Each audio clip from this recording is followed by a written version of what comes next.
Okay, let's try this again. Let's call to order the Sagebrush Ecosystem Council meeting for May 30th, 2024. First up, we have roll call. Okay, thanks, Kathleen. Real quick announcement. For those who are online, the YouTube link was broken for some reason, so they are re-uploading it at this given moment. So wait a second, go back to the website and click on the YouTube link if you are watching online. And then I'm sure you said red means live, so just FYI. Yeah, to speak, you have a button in front of you and hit it, it turns red. All right, so Chris is here. Jake Yes. Tibbetts. I'm here. It's like, okay. Kyle. Here. Steven. Steve Boyce. Bevan Lister. Yes. Ah, yay. Sherm. I'm here. Daphne. I'm here. Yay. Matt. Present. There you are. Willie. Here. All right, we've got everyone. Wonderful, thank you. With that, why don't we go ahead to public comment, please? Public comment will be made on all matters relevant to the council. Public comments may be taken at the beginning and at the end of the meeting and may be taken at discretion of the chair on specific agenda items. Public comments may be limited to 3 minutes per person at the discretion of the chair. Comments will not be restricted based on viewpoint. No action will be taken on any matters raised during the public comment period that are not already on the agenda. Persons providing comments are asked to begin by stating their name for the record. So do we have any public comment here in present? Kathleen Steele, for the record, I want to direct your attention to 2 public comments located within your packet. I will not be reading them aloud, but they're there for your information. Thank you. Not seeing anywhere here. Do we have anybody online that wishes to make public comment at this time? To provide public comment, please press *9 or raise hand in your Zoom window to take your place in the queue.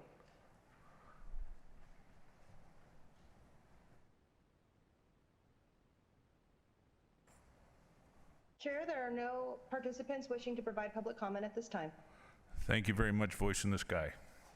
Appreciate it. Next, we'll go to item number 3, approve the agenda. You have the agenda before you for today's meeting. Questions, comments, or a motion, please?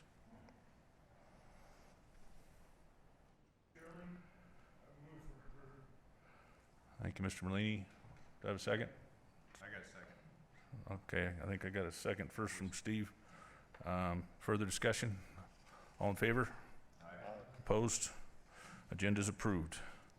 You have the item number 4, minutes from our Friday, April 19th, 2024 meeting, if you had a chance to review. Any changes, concerns, comments? Do I have a motion? Motion from Sherm. Do I have a second? Second from Mr. Merlini. Further discussion? All in favor? Aye. Opposed? Okay, we have our agenda. Number 5, council member items and correspondence. Any, Kyle? Thank you, Mr. Chairman.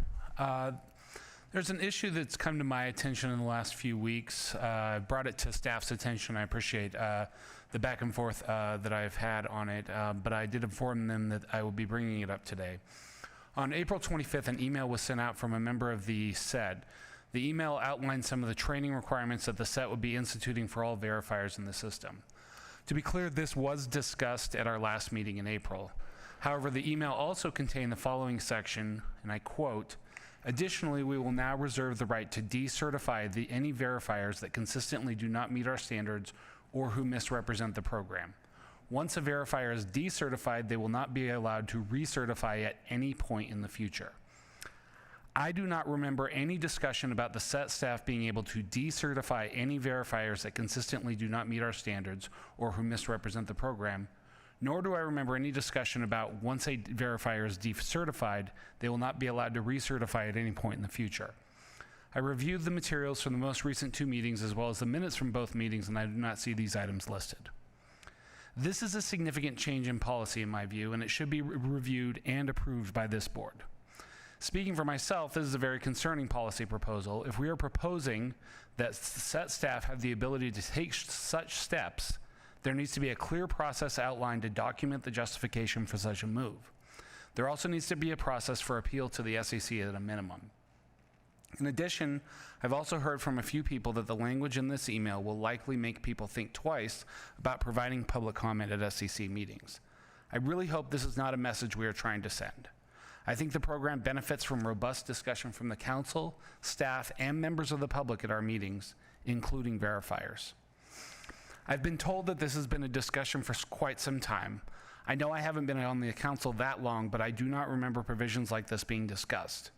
I am certainly not saying that we shouldn't have some provisions for a case where a substandard product from a verifier is creating unnecessary extra work for our staff.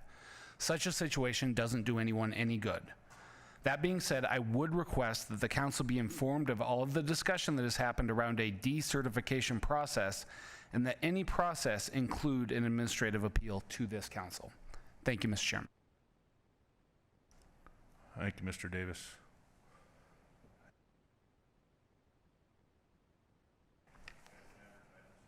This is Kathleen Steele for the record. I want to also direct your attention to your packet. We have the letter that was sent to the BLM requesting the SEC be considered as cooperating agencies within the packet.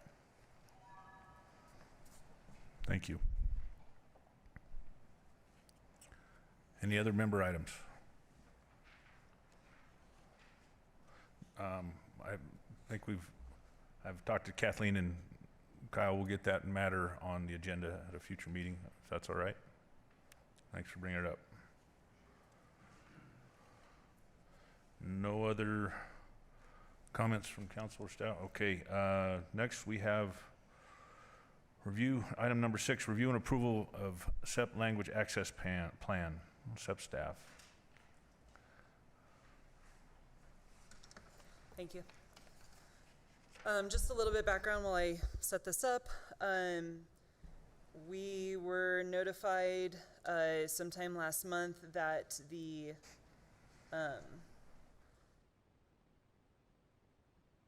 I can find it. Oh, this is the wrong flash drive. That's why I can't find it. We were notified sometime last month that all the divisions and departments of the state need to put together a language access plan, which kind of outlines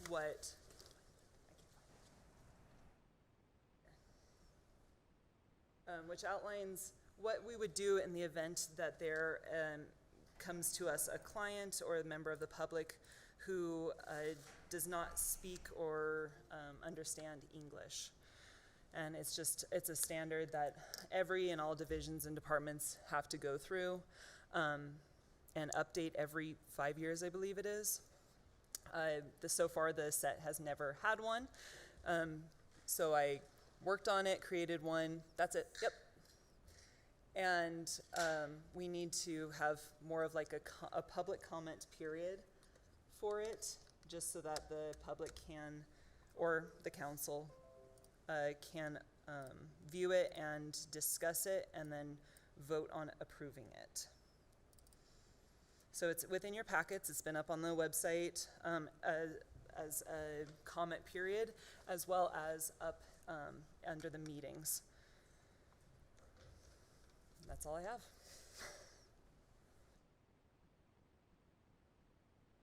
Questions for Ms. Steele from anybody on the council? Concerns? I think it's pretty much, you had a chance to review mandatory and going through the process and providing. I guess my only question was, in light of our limited budget, if one of this we had to hire a translator, we are required to pay for it. And so that's something that probably in case thing that we need to budget for in the future, if, should it come up, or? There is some funding available. We would have to apply for it. Dominique knows more. Thank you. We have not, as a department, yet made a request for this funding. There was 25 million that was made available, that would be available for us in the interim to go to IFC and make a request for use of those funds if we needed to spend money for translation or if there are other costs associated. We have not had much public engagement with the SEC so far, or the request for any translation materials. But if there is, we can look at opportunities to request that funding. And then if we continue to have those sorts of requests, then we could make a request to build that into our budget as a permanent ongoing cost. In Right. addition, Kathleen Steele, for the record, our website does have the ability to be translated into a lot of languages, including the typical that you'd see around here and much more. I think there's like 20 or 25 languages that it can be translated into. So we have preemptively taken that step to have the website be able to be translated. It's just communication or other documents such as materials available through the SEP are not translated. So that's a potential cost down the road. So far, we've not received any requests. Okay, thank you. Any questions from the council? Not seeing any. Does it require an action from us? Would you be able to open it up for public comment? Sure. That's the only thing that is required is Okay. public comment. Any public comment on item number 6? None here in the room, any online? To provide public comment on item 6, please press star 9 now or raise hand in your Zoom window to take your place in the queue.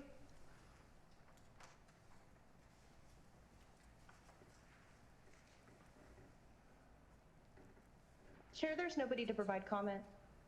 Thank you so much.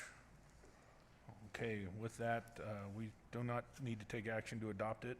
No, but you Okay. can if you want. Okay. I think I'll make a motion to adopt it. I have a motion from Mr. Lister, second from Kyle. Further discussion? All in favor? Aye. Opposed? All right, that's adopted. Thank you Thank you. very much. All right, go to item number 7, Public Lands Rule Presentation Discussion. Mr. Johnston with BLM. Mr. Chairman, this is Alan Shepard with BLM. I don't see Pat on the list of attendees at this point. Is it possible that Kathleen could look to see if she was properly given the link? I've reached out to her in a couple different ways, but haven't heard from her.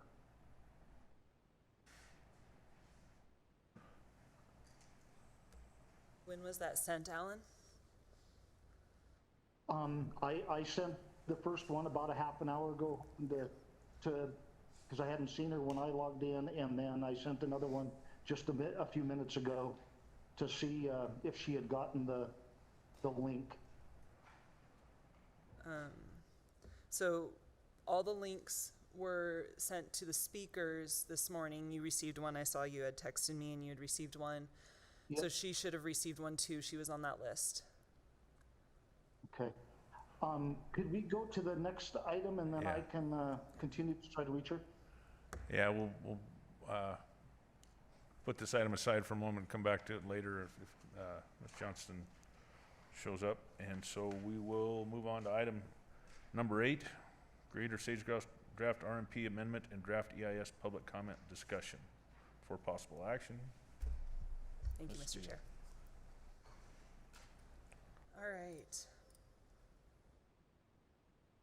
Okay, so as we discussed last council meeting in April, the Greater Sage Grouse RMP draft is available for public comment. Thank you those of you who did provide comments to us by that, I believe it was May 10th deadline. I really appreciate that. I just kind of wanted to go over a brief review for those of you who are unable to provide comment, just so that you're aware of what is contained within the document, and then some of our concerns. And then at the very end of this presentation, there'll be the comments that we received during that May 10th deadline. So it is a very long document. It's over 2,000 pages long. I'm going to summarize it as best as possible. So there is a preferred alternative by the BLM. It's alternative 5. But states have been told that they can choose the alternatives they prefer per category. So my staff and I have been putting together within each major category what our preferred alternative is to provide that. We do know that there is a meeting coming up for cooperating agencies to discuss what people are thinking on preferred alternatives, but we will provide comments on that. For the set ourselves, we have over 250 comments just within our team, and they're growing every day. We've gone over the initial once pass, and then the major sections that actually have a lot to do with our program and impacting our program. We are going over again a second time just to make sure that everything gets covered. So that 250 comments probably will increase. We won't be going over all of our 250 comments today, I promise. So you don't have to worry about that. The following tables are summaries of the categories under management changes in the order of the document. Focused on Nevada only, this document is for all the western states that deal with greater sage-grouse. So we just focused on summarizing the Nevada impacts only. If you have questions, there's more detail in the main document, but I'm just going to briefly summarize everything. It's a lot, so bear with me. So the very first section are the major land use allocations. In the documents, they've given us a table that said, like, if you have a major right-of-way and you're in PHMA, it's going to be closed or something like that, and outlined it. It's not as clean this time around, which you have to kind of go digging for it. I just wanted to remind you, for those of you who don't know, Alternative 1 is current. So what is actually being utilized now? It's 2015's RMP. Alternative 2 is what was proposed in 2019, what was approved, and then what was obviously sued and removed.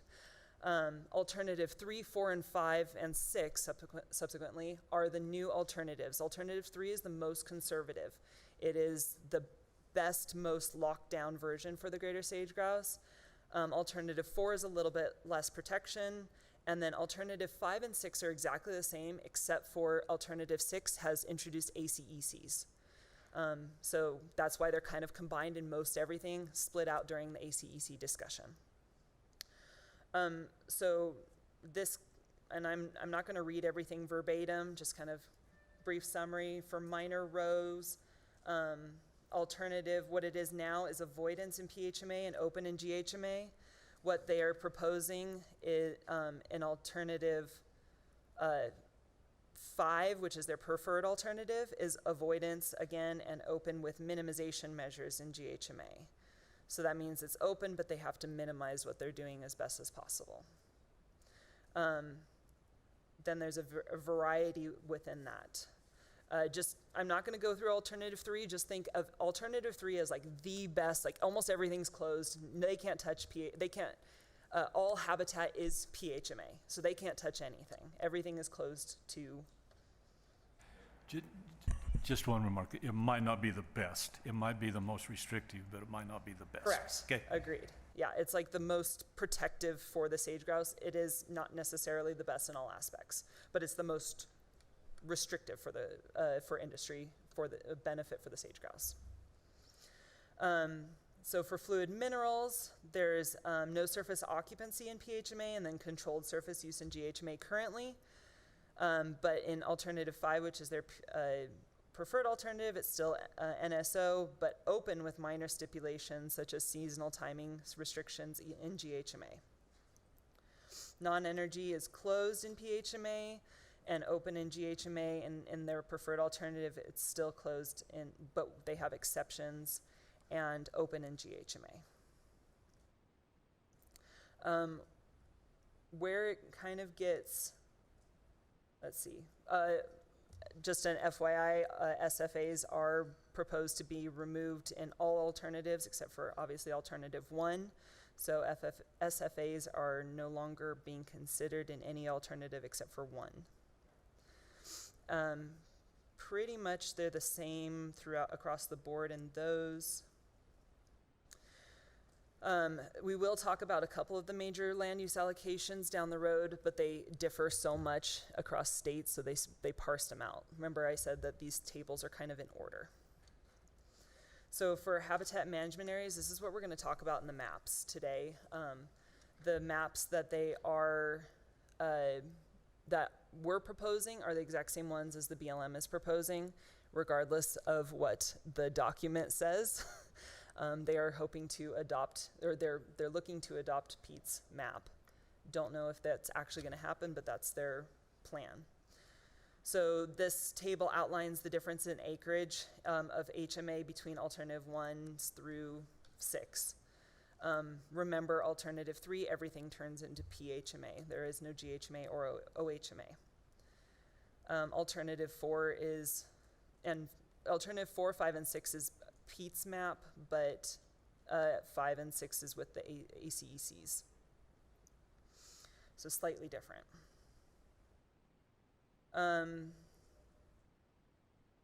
So it's just going to be a lot to read. So criteria-based management for non-habitat. In alternative 1, currently they have encouraged the use of non-habitat. And alternative 5 and 6, they hope to verify all habitat by a standardized process. Indirect effects will be taken into account in coordination with state and appropriate state and federal agencies is required before determining non-habitat, which I think is really good. It was a concern that this council has had, is making sure that land gets, or habitat gets verified on the ground. And they've really emphasized that in this document. Mitigation, which is something that we've been focusing on. Alternative 1 is the typical mitigation hierarchy, but focused on net conservation gain. But alternative 5 and 6 is, they've changed net conservation gain in all the alternatives to no net loss, which is kind of concerning for the staff. But they do say that the states will have preference in their mitigation, and the BLM will require anything over and above the states if necessary. So if the state doesn't have a mitigation program, then the BLM will take it over. If the BLM deems that it needs more mitigation than what the states require, then the BLM will require it. Lister. Kathleen, while you're there, could you expand a little bit on that idea of the Yeah. So in our program, we have net conservation gain requirement, which means that anything that we do, it's not a one-to-one. It's there's always going to be a conservation increase for the greater sage-grouse to try to start chipping away at the immense loss that we've seen out there. However, the BLM is switching back to a no net loss, which means just a one-to-one adjustment.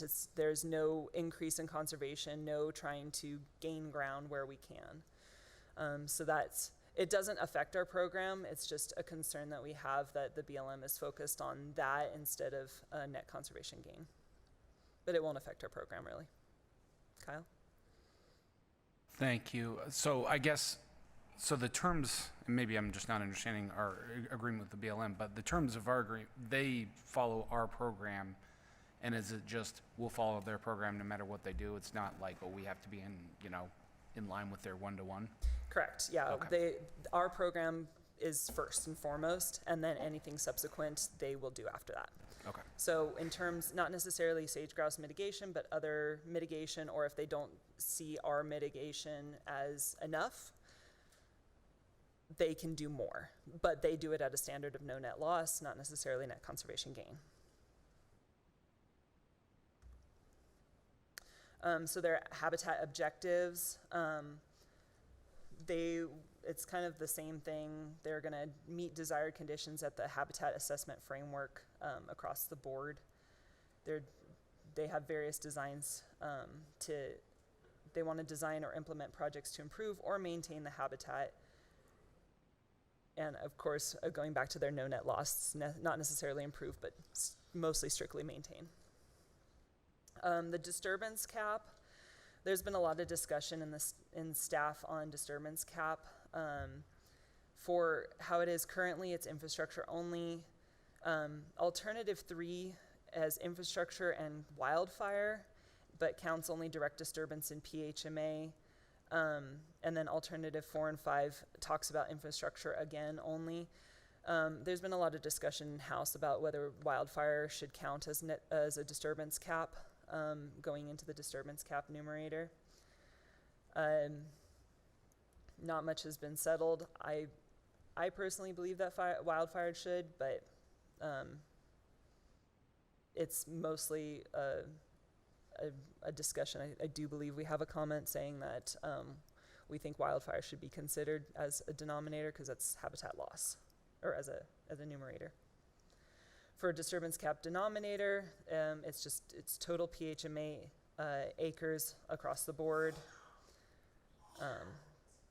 but different scales. They have the project scale, and then they have the half fine scale and alternatives 4 and 5. Exceptions, and there's various exceptions across the board, and that is another major concern that the staff has, is utilizing mitigation to be an exception. And I'll go into that a little bit more. For disturbance cap exceptions, currently they can exceed at project or BSU scale if they show a net conservation gain, and it has to be approved by the state director and partners. What they're proposing in alternatives 4, 5, and 6 is they can exceed it if the mitigation hierarchy is completed, which is concerning for us because that's a hierarchy. You're not supposed to, like the avoid and minimize, this falls within the avoid process, not necessarily mitigate your way out of the avoid process. So we've created several comments based off of this, and this same theme kind of goes through all exceptions throughout the document, is utilizing mitigation to kind of buy your way out of the avoidance section.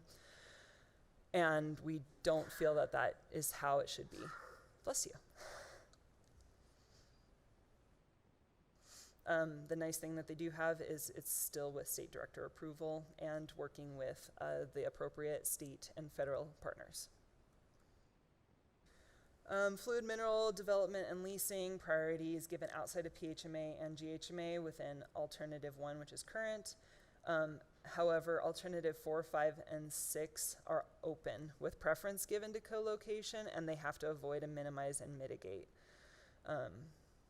That's for fluid mineral, and then again with the exceptions and modifications and the waivers.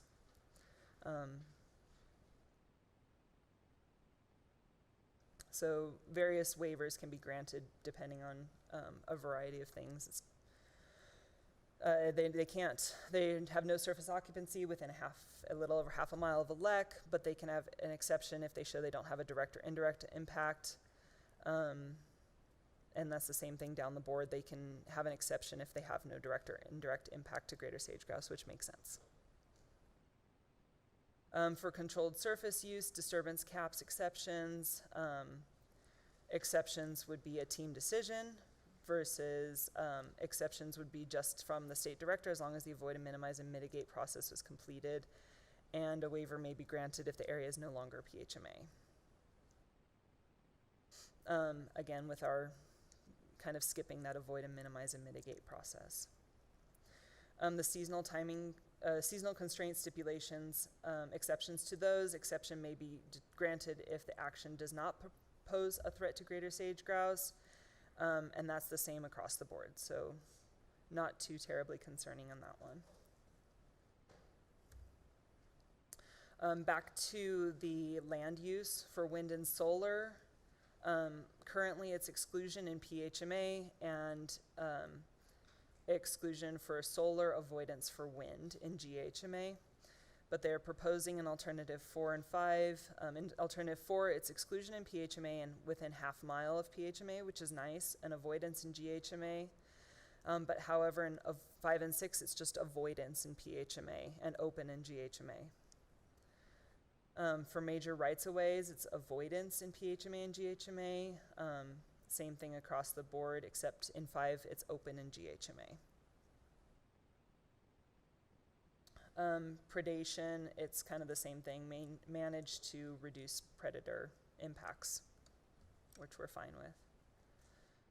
Livestock grazing, currently manage grazing to maintain or enhance greater sage grouse and prioritize in SFAs and PHMA, limit impacts to greater sage grouse from range improvements. Kind of the same thing across the board except updating to their land health standards and making sure that they enhance greater sage grouse habitat with the grazing. For wild horse and burrow impacts, currently it's managed populations within AML. In alternative 4, it's managed populations at the low end of AML, prioritize gathers in PHMA, and adjust AML when populations are a factor in reducing the land health standards. Alternative 5 and 6, it's managed populations at within AML, kind of similar to what they're doing now, prioritize gathers and adjust AML. So it's kind of the same thing, just a different manage it at the low end versus just make sure you're within.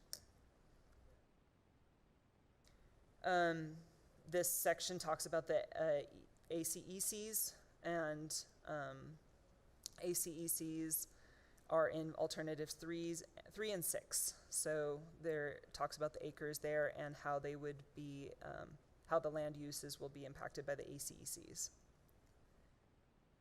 Adaptive management, this is another section that the set had concern about. Currently, they're working on a soft trigger and hard trigger framework. However, in 2019, we spent a considerable amount of time developing an adaptive management protocol with the BLM that is both within the 2019 plan and within our state plan. And they're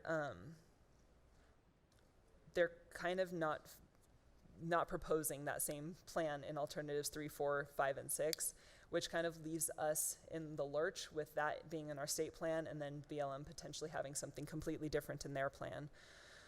At this given time, we are moving forward with our state plan. We are gathering the initial statewide team to do the initial trigger analysis, and then we will break down into local teams.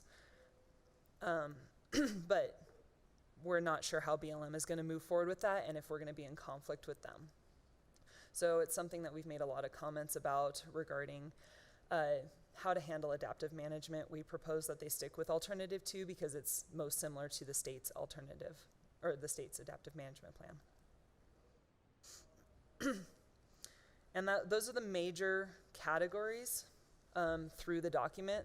Obviously, there's a lot more and a lot more detail in all of those.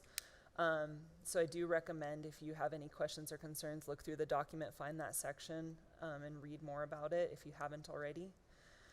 Just summarizing the set's concerns, we are very concerned that they're lessening a lot of protections in PHMA, GHMA, and OHMA from the 2015 plan, especially in their preferred alternative.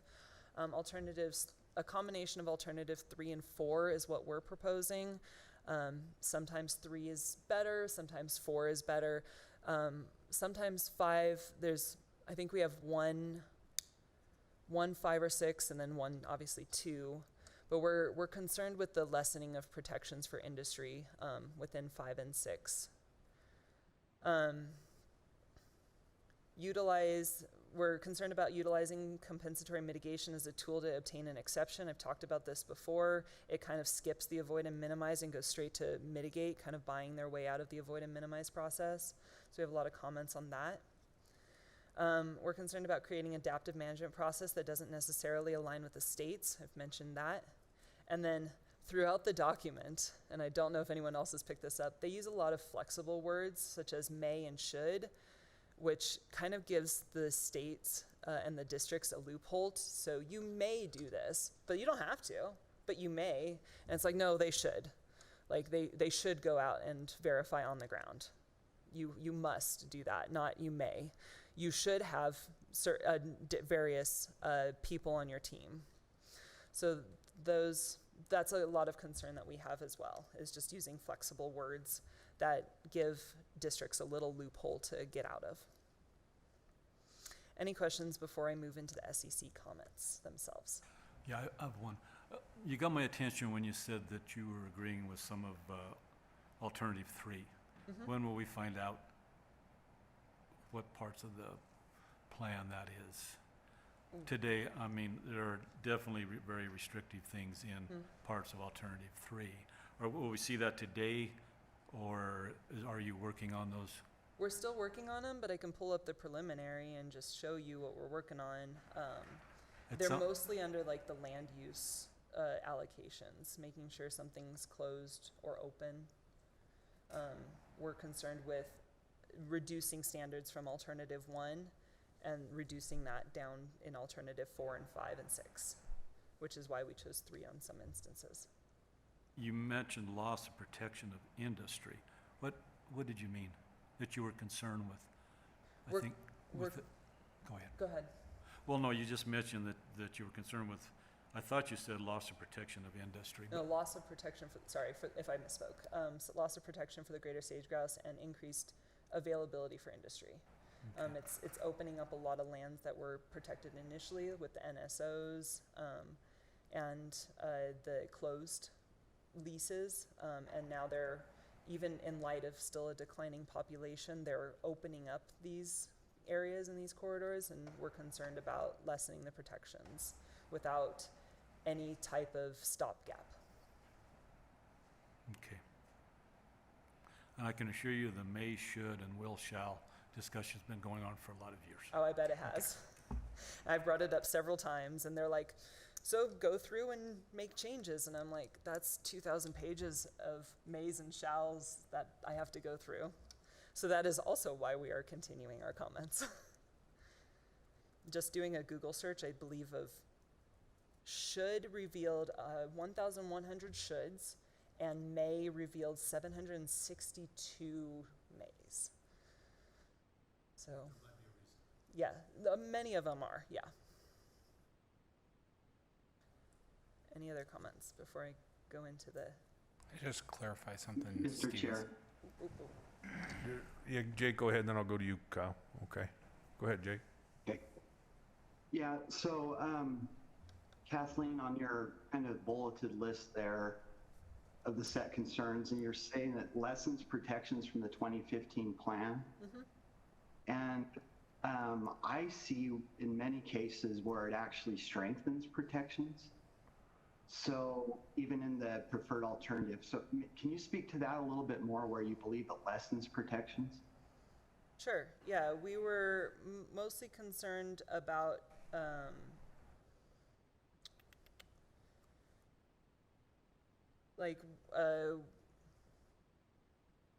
think it was wind and solar was one of them. In the preferred alternative, currently that's exclusion in PHMA for utility scale wind and solar, and then in GHMA it's exclusion for solar and avoidance for wind, and they're reducing it down to avoidance in PHMA for utility scale instead of exclusion, and then open in GHMA.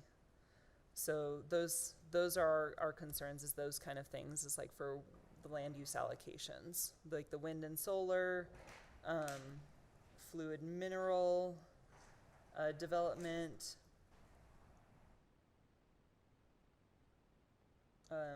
Those were pretty much it. I'd have to look at our comments, but those were pretty much it. They did make a lot, just FYI, they did make a lot of changes from or some changes, not a lot, but from the initial CAs. Okay. Mr. Chair, if I can continue. Right. So maybe it's more of a comment than a question, but you know, we have a state plan that a lot of effort went into, and I think I'm a believer in the state plan. I think the state plan should be implemented. So I'm a little concerned when we are advocating for things that are not in our state plan. Like, we don't have disturbance caps, we don't have ACECs, we don't have various things. So, you know, it's one of those, I feel our sideboard should be our state plan. And when we're commenting in support of things in the BLM plan, it should be viewed through the lens of consistency with our state plan. And when there's things that aren't consistent with the state plan that we spent so much effort and time trying to get implemented, which has still not been implemented, right? I mean, we have a plan, but it's not being implemented. We have portions of it we can try to shoehorn in, but that's where I feel we should be, and the set, you know, if we were to provide direction, that we stay within the sideboards of the plan and advocate for things consistent with our plan.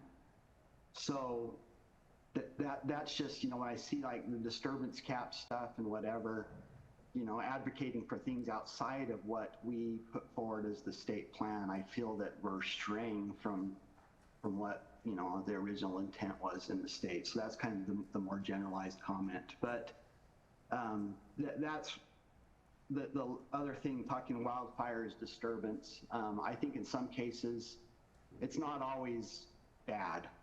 And a good example is the Spanish Gulch fire above Eureka here just a few years ago. If you look, that is all mapped as PHMA plus in the update. And the sage grouse are, you know, you can go up there, they use that, it was a more small fire, it, you know, left intact sagebrush around the fire.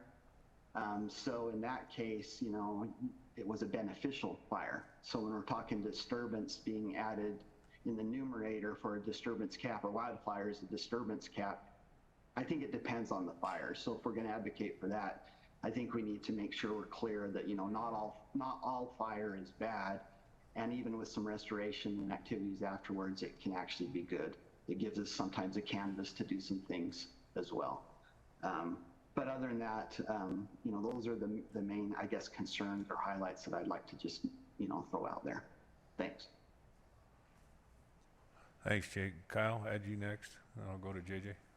Appreciate it. Thank you, Mr. Chairman. Actually, I think Jake answered my question with his question, so I got my clarification, but I do agree with what he said as well. Thanks. JJ? Thank you, Mr. Chair. Director Goyguchi, Nevada Department of Agriculture, for the record. Yeah, Kathleen, I just want to go back a little bit on what Jake had talked about in our state plan. A lot of work, and all of us in this room have spent over a decade creating that and fine-tuning it and getting it to a good place. I'm going to speak a little bit coming from the cabinet position, and hopefully Settlemyre and that you're going to weigh in here. If we put a set of comments together that are contrary to our state plan, what do you propose our governor does for a consistency review? Because I know that my agency's comments are not going to align with something that is not part of our state plan.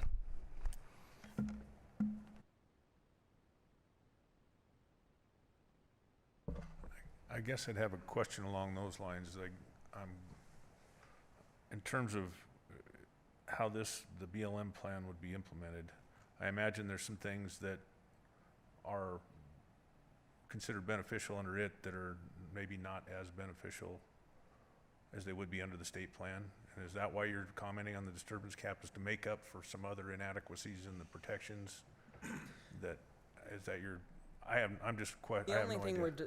Sorry, Kathleen Steele for the record. The only thing that my knowledge that we commented on this disturbance cap is whether to add fire and then the exception process. Like, those are the only two things, and my understanding is the exception process of making sure that we don't skip all the way to mitigate is aligned with the state plan. And I'm unsure of whether fire, I don't recall state plan talking about disturbance cap. I believe that was left to the BLM to decide on. So I don't think that that's in conflict, but I can check. I'm confused what I said is outside of our state plan. Mr. Chair, I can clarify maybe. Please do. Thanks, Jake. And Kathleen, I'm sorry if I heard wrong, but I heard you say, you know, staff was concerned about some, you know, we don't have pure exclusions at all in the state plan. You know, we have the void, minimize, mitigate, we have the conservation credit system, but we don't have allocations. I know the BLM has to have allocations under a land use plan, so I know there's certain areas where it's not going to follow exactly, but you know, what I understand reading your comments and from some of your discussion is that you're concerned about where it was exclusion and now it's just avoidance. Correct. But to me, that is, the state plan doesn't, you know, we shouldn't be advocating for any kind of exclusion if it's under the state plan, because we have the net conservation gain under the state plan and the functional habitat requirements and all those types of things under the conservation credit system. So that's where I'm seeing a disalignment and actually advocating for, saying, well, BLM, you shouldn't be doing exclusion, or you should be doing exclusion rather than avoidance. I'm saying we should be advocating for the state plan, the net conservation gain according to the state definition of that and how that moves forward, which doesn't have these set aside areas of exclusion or disturbance caps or whatever. That's where I'm saying I see a little disalignment. But Kathleen, still for the record, the state plan was written in conjunction with the alternative 2, with the assumption that there would be those exclusions in place. If those assumptions are being lessened, shouldn't we comment on that? So, the state plan was written before the BLM placed the 2015 plans. You can talk about every Secretary of Interior came forward. You had Secretary Salazar and Jewel, and they were all saying states. It's even quoted in the preface in the state plan. The states were asked to implement state plans. And so it was all kind of these parallel tracks. We didn't know whether there'd be exclusions and what these set-asides were and what the allocations would be, because they were all moving at the same time. The state plan wasn't developed expecting there to be exclusions. I'm sorry if I'm misunderstanding. Are we talking the same state plan? Because our state plan was rewritten by us in 2019 in conjunction with the 2019 BLM ARMPA. I'm unsure what plan you were talking about. The 2019 plan was slightly amended, but it was not through the lens of the BLM ARMPA.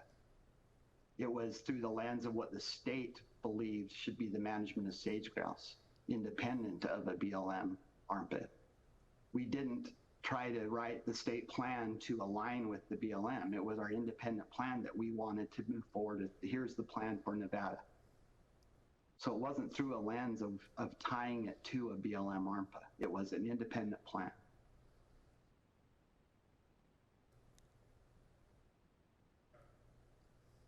Kyle? Thank you, Mr. Chairman.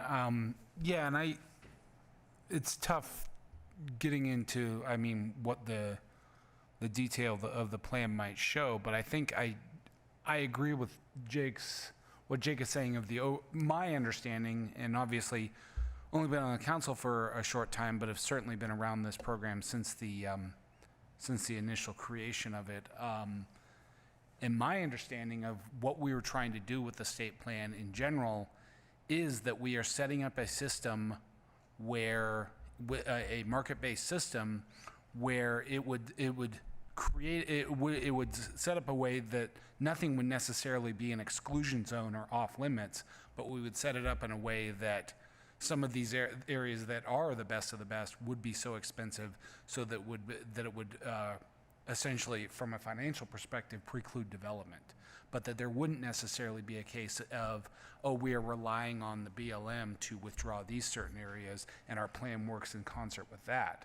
It was more along the lines of, we are setting up our, as Jake said, kind of an independent system, no matter what what may or may not be administratively withdrawn, for how we would manage sage-grouse habitat in order to make sure that we are, essentially protecting it through that market-based system. That's always been my understanding of kind of the overarching, theory of the state plan, but I'll certainly defer to those that were more involved in putting that together. Sure. Thank you, Mr. Chair. Sherm Swanson for the record. I echo what Kyle just said. I think it's not about more or less. It's about right and optimum. And so I don't think we're in a position where we want to maximize protections.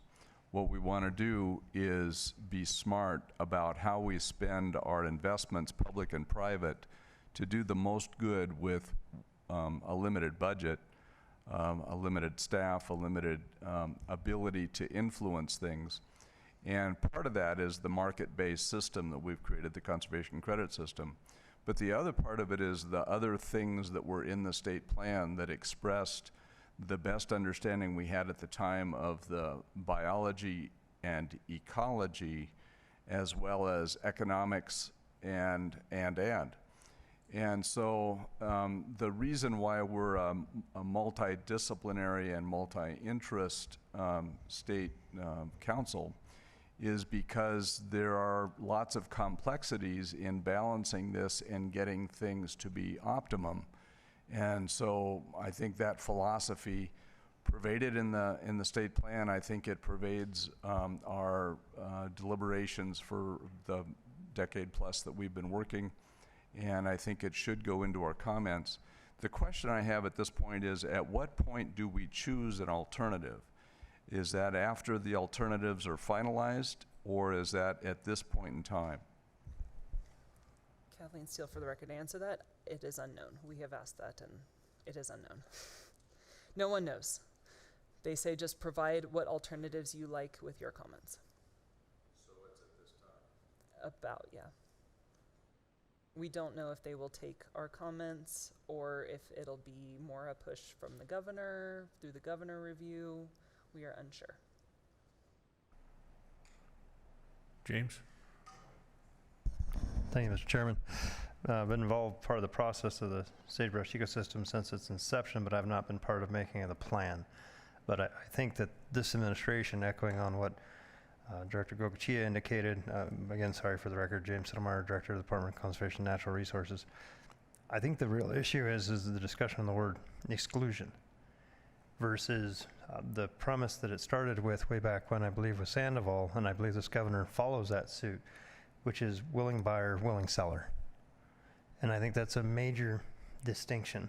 And I think that's part of the problem as we're trying to figure out within the government, is just the word exclusion tends to bother myself, not speaking on behalf of the governor, but it bothers me because I'm always trying to find a way to get to yes and try to do it in a reasonable way.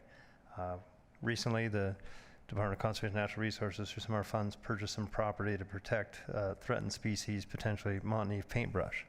And it was the decision to do that proactively. We didn't tell that property owner, you can never do anything with it, and we as a state of Nevada hereby dictate you cannot. It was more of, we want to protect this, do you want to sell? Yes, okay. And I think that approach is the major rub, especially when dealing with the federal government, because they sometimes tend not to do that. They tend to tell you, and I think that's where the rub is. And I think the question is, within this, can we get away from the discussion of saying which alternative we like? Could we just send a letter saying the alternatives we hate? Is there a better way to phrase that? Just because somebody tells me I'm supposed to say, I want to which one do you choose? I don't have to abide by that. I can tell you the ones I don't want. I don't know, just a thought for discussion, Mr. Chair. Thank you, James. JJ? Yeah, thank you, Director Goicoechea, for the record. Just to build a little bit on what Director Settlemeyer just said, the council needs to say what alternative and portions of that alternative we like and which ones we do not like. We need to be clear in our comments about what is wrong and what is right. It's not that when are we going to pick the alternative. When the Department of Interior and BLM picks one, they need to consider our comments. We need to be as clear as we can as a council that this is our state plan, this is what we like about alternative 5, this is what we like about alternative 1, and make a recommendation that we would like to see you pursue X, Y, Z, and Y. James? Back to that, James Settlemeyer's record. Basically, what I think JJ is trying to say is, Director Goicoechea is, we agree with alternative 7, the Nevada plan.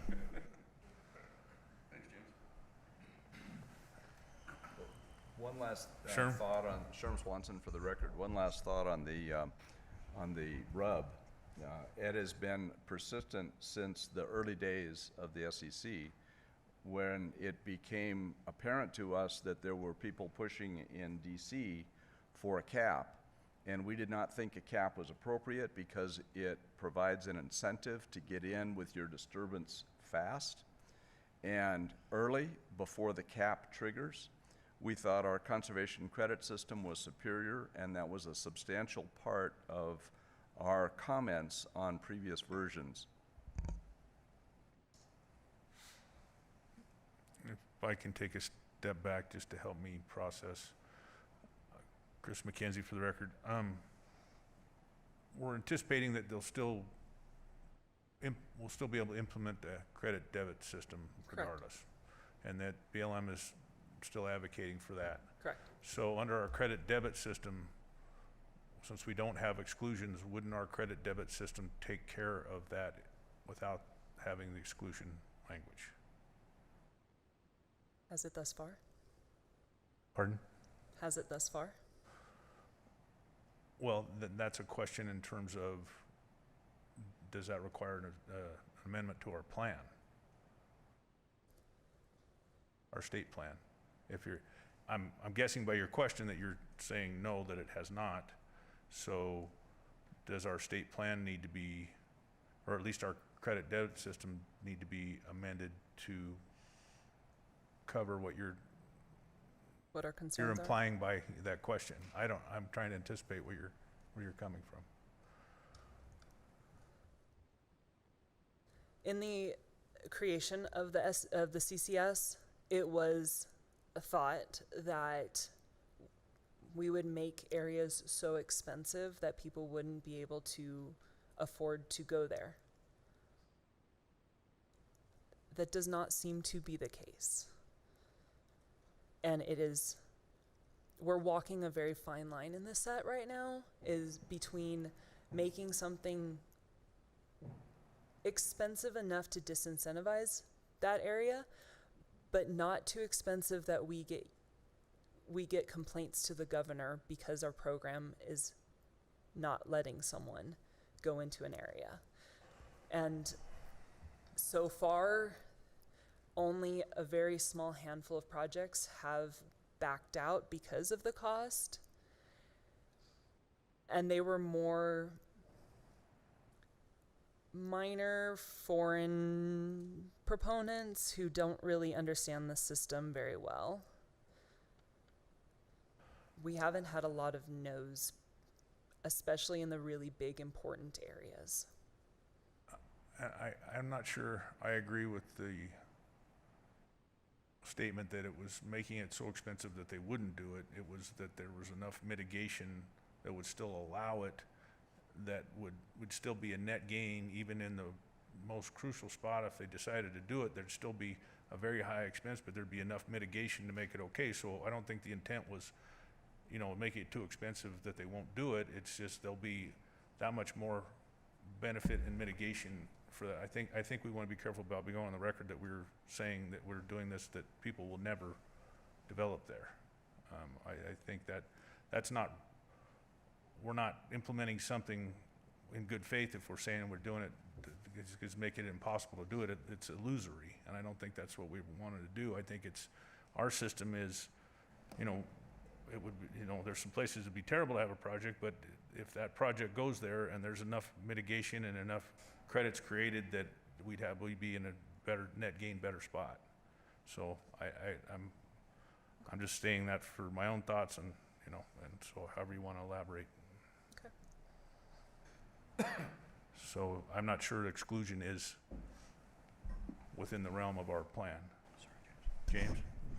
Thank you. James Silvermeyer again for the record, Director of Department of Conservation and Natural Resources. I think that the set has done a phenomenal job in helping direct projects and succeeding in its mitigational efforts. I don't think its goal or objective has ever been to absolutely bar somebody from doing, but to try to create the least amount of effect to the particular ecosystem in that area. So I tend to agree with the chair, but I think that's my understanding of what our position has been, or rather the set has been from the days of when it was initially incepted by Governor Sandoval, was to try to do that, create a mitigational framework to help direct individuals to try to do the least amount of damage. It's not about doing no harm, it's about doing the least amount of harm to society that we can as human beings, to me. But I think just keep in mind, I think you guys have been tremendously successful with the set in doing that. Thank you, Mr. Chairman. Thank you, James. Steve? Yeah, I'm getting really nervous about this because that is, I think, as Jake mentioned, we need to follow the state plan. Anything outside of the state plan, personally, I cannot endorse. And I think I was really concerned when this topic came up that we were going to create exactly what I think we're headed into now. We're putting the set in a position that is extremely difficult. What I see is if we go outside of the state plan and especially into some of these alternative 3 things, I can't see that we could endorse something like that. And I guess at this point, I would ask us to, are we on the right path here? Are you going to ask us to endorse something that's not aligned with the state plan, things that I know that I can't support? I mean, can we just come out with a statement that we have a state plan, anything outside of that we don't support, and we can get into alternatives if you want, but I'm getting really nervous about the direction we're headed with this. Any other feelings?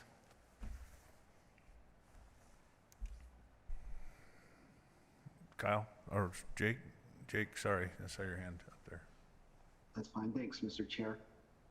And, you know, I guess I want to preface this, that I do believe the SET is doing a good job, and, you know, it's a tough position to be in, and it can be, you know, gut-wrenching sometimes to see some of these projects and trying to, you know, balance economic uses as well as, you know, conserving sage grouse. So I don't mean to belittle any of that at all.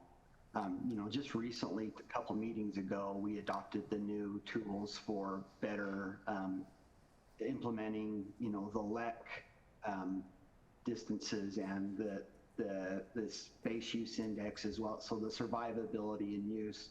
So we strengthen those things to help strengthen the conservation credit system and maybe, you know, again, create that disincentivizing projects to go in some of those types of areas. And so I think some of that, those new science tools have yet to really, you know, be implemented in some of these projects. But yes, I'm of that mind that, you know, we ought to stay within the state plan. And if it's a concept out of the state plan, if we like it, we better adopt it into the state plan first before we go on endorsing it, because it sends a really mixed message about the consistency of the state plan. So that's where I'm leaning. If it's outside the state plan, I just can't endorse it.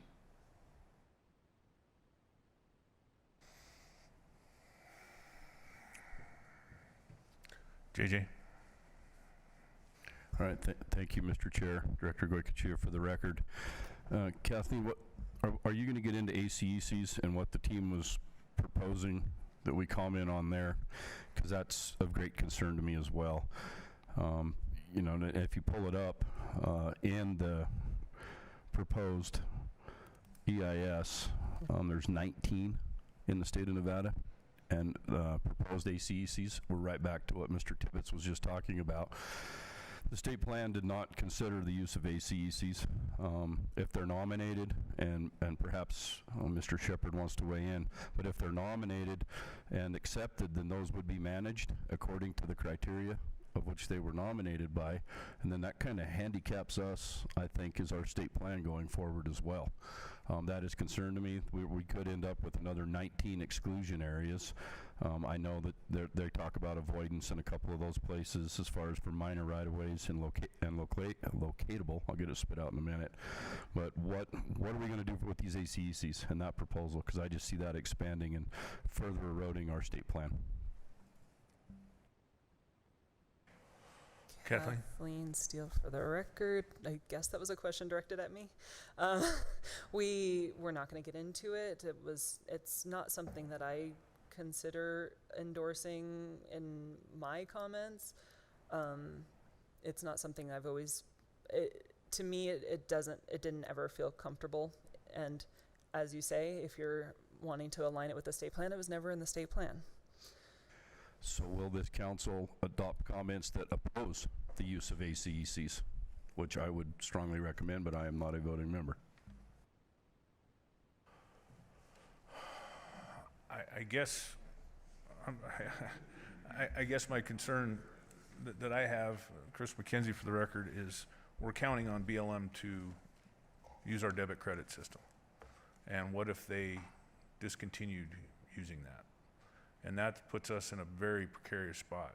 And if we're making comments on reliance that they're going to still use our system for at least that portion, and then they change their mind, which they've shown many times that their minds gets changed on how that is, it's very difficult to comment on this stuff then.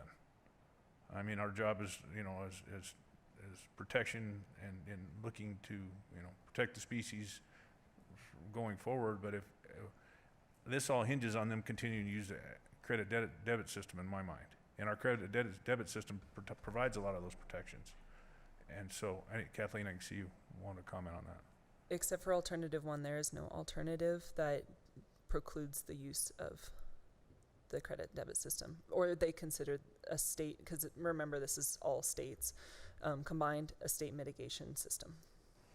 So there's no alternative that doesn't use it, that doesn't give weight to that initially. Okay, thank you. That helps me. Mr. Kyle?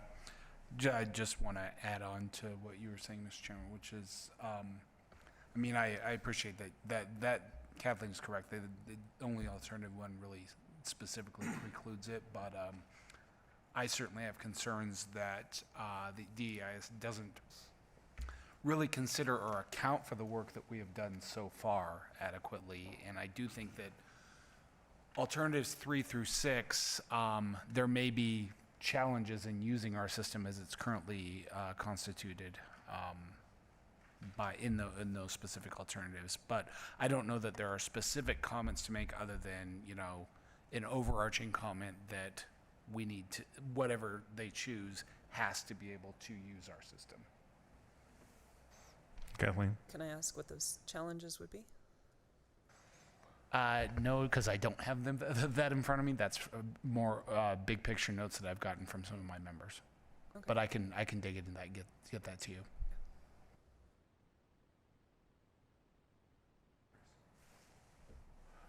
Bevan?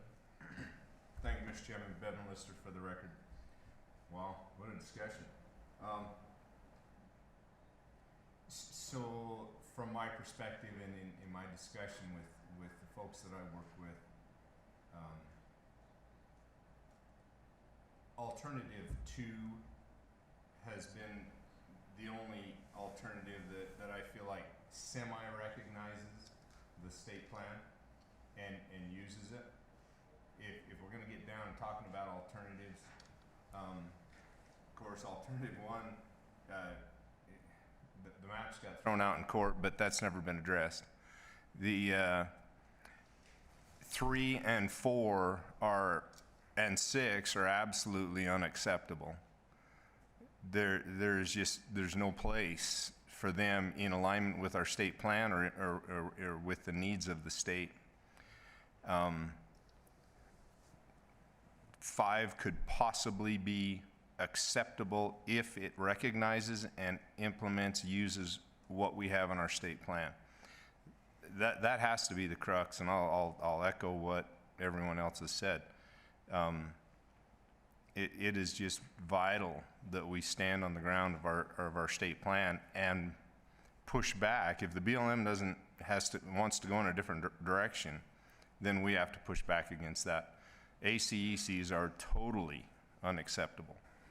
So that's just my 2 bits worth. Thanks, Mr. Chairman. Thank you, Bevan. Okay. Logistical here. Is the red light supposed to be on or off? Red light is on. Red light means you can speak. Oh, there's different red lights. Okay. Other comments or questions for Kathleen at this time, or Jake, you're up there, are you? I don't see your hand up. Well, yeah, I mean, the question I have, so hearing about the concern about some of the removal of total exclusions, and Kathleen, remind me, you mentioned like wind and solar and maybe fluid minerals, I think were the three option things you brought up. And what I'm seeing is total disalignment between BLM's programmatic EIS for solar and this EIS. Where the programmatic solar EIS, they had the resource-based exclusions, which included PHMA and whatever their exclusions. You can't put solar in these areas. Where in this, alternatives, there are exclusions, but there's also, just avoidance in PHMA, or there's waiver processes or whatever, where I just don't see how BLM's even squaring those things with their own two EISs that are out right now. So anyways, depending, if that programmatic solar EIS moves forward with those resource-based exclusions, that means all sage-grouse habitat is not going to have wind or going to have solar projects. So that's what I'm trying to square as well, is looking at all this through the lens of the two different processes BLM has. Because in my mind, that kind of gets to some of these concerns about these large-scale, say, solar projects, ensuring that they're not going to be plopped down to the detriment of sage-grouse, just they can't be mitigated kind of thing, even under the CCS. So I don't know. It's really hard to comment, frankly, on some of these allocations when we're not even quite sure. BLM is saying two different things in two different documents. Kathleen? Kathleen Steele for the record. To my understanding, correct me if I'm wrong, but this is just from my discussions with the BLM, is that there's a clause in the solar EIS that states that whatever is decided in the ARMPA will be the ultimate. I believe that's how it's framed. Alan, are you online? Is there something you might, are you aware of that? No, that, Alan Shepard, BLM for the record. Yes, Kathleen's statement is correct. That the two will align. If one gets out before the other, the activities in sagebrush habitat will fall to the current ARPA that we're working on. Thank you. Sherm?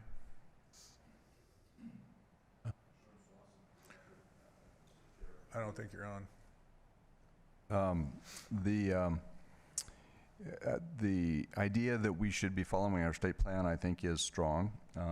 I also think that there's been 5 years since 2019, and there's been some other decisions, such as the conservation rule that is we didn't hear about yet, but it is a major thing, which part of it sounds like it could have been created for the purpose of enabling conservation credits on public land, which is something we've had discussions about over the years. And so I'm thinking that there may be a need in the near future. I don't think we can get it done in time for these comments, but there may be a need in the near future to revise our state plan. Which leads to the question, are there comments that you think should be made that are not in the state plan that should be considered by us for some future revision of the state plan, so that your comments could move us forward in a more optimal direction? The set is composed of entities from ideally 4 different state agencies with different insights to management of these complex ecosystems and so forth. And I'm wondering if there is anything at this point that we should have a discussion about, because it may not be in the state plan, but it would be substantive and good for our general purposes. Kathleen Steele for the record. Not at this point. I have to do a deep dive into the state plan to see whether our specific comments align or are not mentioned at all. So that's something that we haven't done.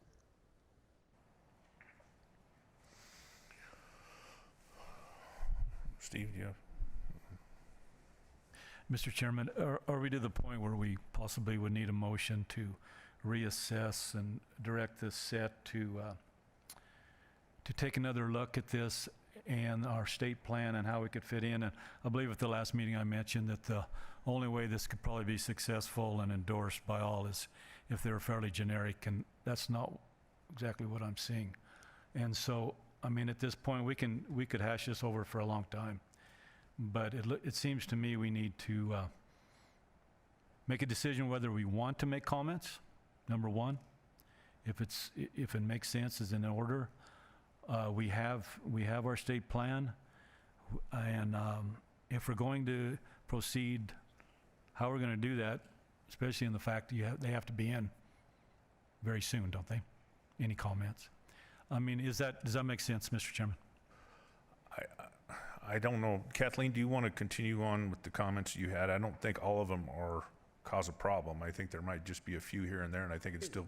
The ones that I have on the presentation are the SEC comments that were turned in May 10th. Okay, they're already turned in. Okay. If that was a motion, Steve, I think that if you want to take a shot at making an official motion, then we can go through the process. I would make that motion that would direct the set. Well, we need, we need to make the decision whether we want to proceed. What's the feeling within the council? I mean, there really is a question, because we do all represent different entities and interests, and I can't sign on to things that don't align with where I stand on these things. So I really think we need to make that decision first, and if we want to proceed with comments, we need to direct the set how that's could possibly be acceptable to all. Kyle? Thank you, Mr. Chairman. I would agree with Steve and agreed with him last meeting, where the comments do need to be fairly general and high level, and essentially in protection of the state plan, because otherwise it is going to be, and it may be tough, even if we do have that kind of, I guess, theme to it, for there to be, broad enough agreement. But yeah, we're all here with the charge of representing different interests. So if we're going to get together on something that everybody can generally agree with, then they probably need to be pretty high level. Sure. I'm wondering if it might, since you had a long list of your comments at the current moment that you sent out to us as a template for our own comments, something like that could go out to us again prior to being sent in, and we could have a time period for any of us to request the withdrawal of any of the comments that we feel are not in alignment with our state plan and purposes, or are not high level enough, so that those that remain that are high level enough and broadly based but represent the wisdom of the set, because you work with this subject very intensely and have a staff that has experience, and your experience goes back for many years. I suspect many of your comments are going to be quite worthy, and only a few might cause some heartburn. And if that if we had an opportunity to request the withholding of any particular comment, then all the rest could go in and represent some assistance to the Bureau of Land Management in their trying to optimize this NEPA document. And I'd make that as a motion.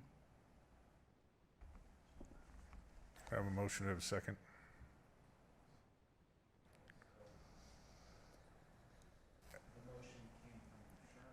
Yeah, I guess, Steve, was yours a motion? Sorry. No, I didn't. He asked for discussion. I did not make it. Yeah, I think Sherman's the first motion, so. Not seeing, So, Willie? for the record, Willie Mooney. So Steve did not make a motion, but Sherm just made a motion. Yes, We're waiting for a second on that motion. correct. I would second that motion for purposes of discussion. And Mr. Chairman, if I might, I would like to ask Kathleen, how significant would the changes to your current comment format be if you aligned it with the state plan? I was not involved in the development of that state plan, and frankly, I haven't looked at it for several years. So is it going to be a significant change to the comments you have currently prepared to align it with the state plan? Kathleen Steele for the record, I don't think so. My understanding with my staff and my decisions is that we've aligned it to the best science and knowledge that we have comparing the state plan, like what we're running under and what we run under with the CCS, and just to benefit the bird and the program as best as possible. I don't think that there's anything contrary to the state plan, but if you want me to take out comments that aren't even mentioned in the state plan, that might be a big lift, because we do have to review the state plan and our 250 plus comments for plain existence within the state plan. What is the comment deadline on this? The 13th, June 13th. 13. Thank you. Kathleen, I want to tell you, you're doing a great job. So don't get frustrated by this. This is a long process of we had to haggle amongst the parties for a long time, and so that, there was a lot went in developing the state plan, so I totally understand everybody's concerns. So please don't take this personally at all. Sherm, I do have a little concern with a one-person veto. If somebody's able to make a comment regarding your motion, they can make a comment, and just based on one person's request to remove something that's as a comment, that one person could remove a comment that others might be okay with, and that's just my personal feeling. And I'm just curious, I guess we don't have an answer, and that's the hard part here, is how many of the comments that the set has proposed are contrary to our state plan, and whether or not, I get where you're going and I like it, but it could be one person just scorched earth, and their interpretation of the state plan is very different than what the board as a whole might be. Maybe an amendment would be in order. The amendment would be that, so I've been in groups that have worked toward consensus and done their voting by asking the question, does anyone disagree? And that's the spirit of what I'm thinking about here. Presumably, we would be in consensus if nobody disagrees about any of them. And if somebody disagrees about one of them, then the spirit of consensus groups is often to talk it out. The problem at this point is that we don't have time to talk it out. Maybe the fallback position could be that if a person requests something be withdrawn, then that one thing could be searched for in the state plan. And if it is supported by the state plan, then the SEC could go ahead and include it. But otherwise, not. If it's not in the state plan and somebody objects, then we withdraw it and the rest of the comments go forward.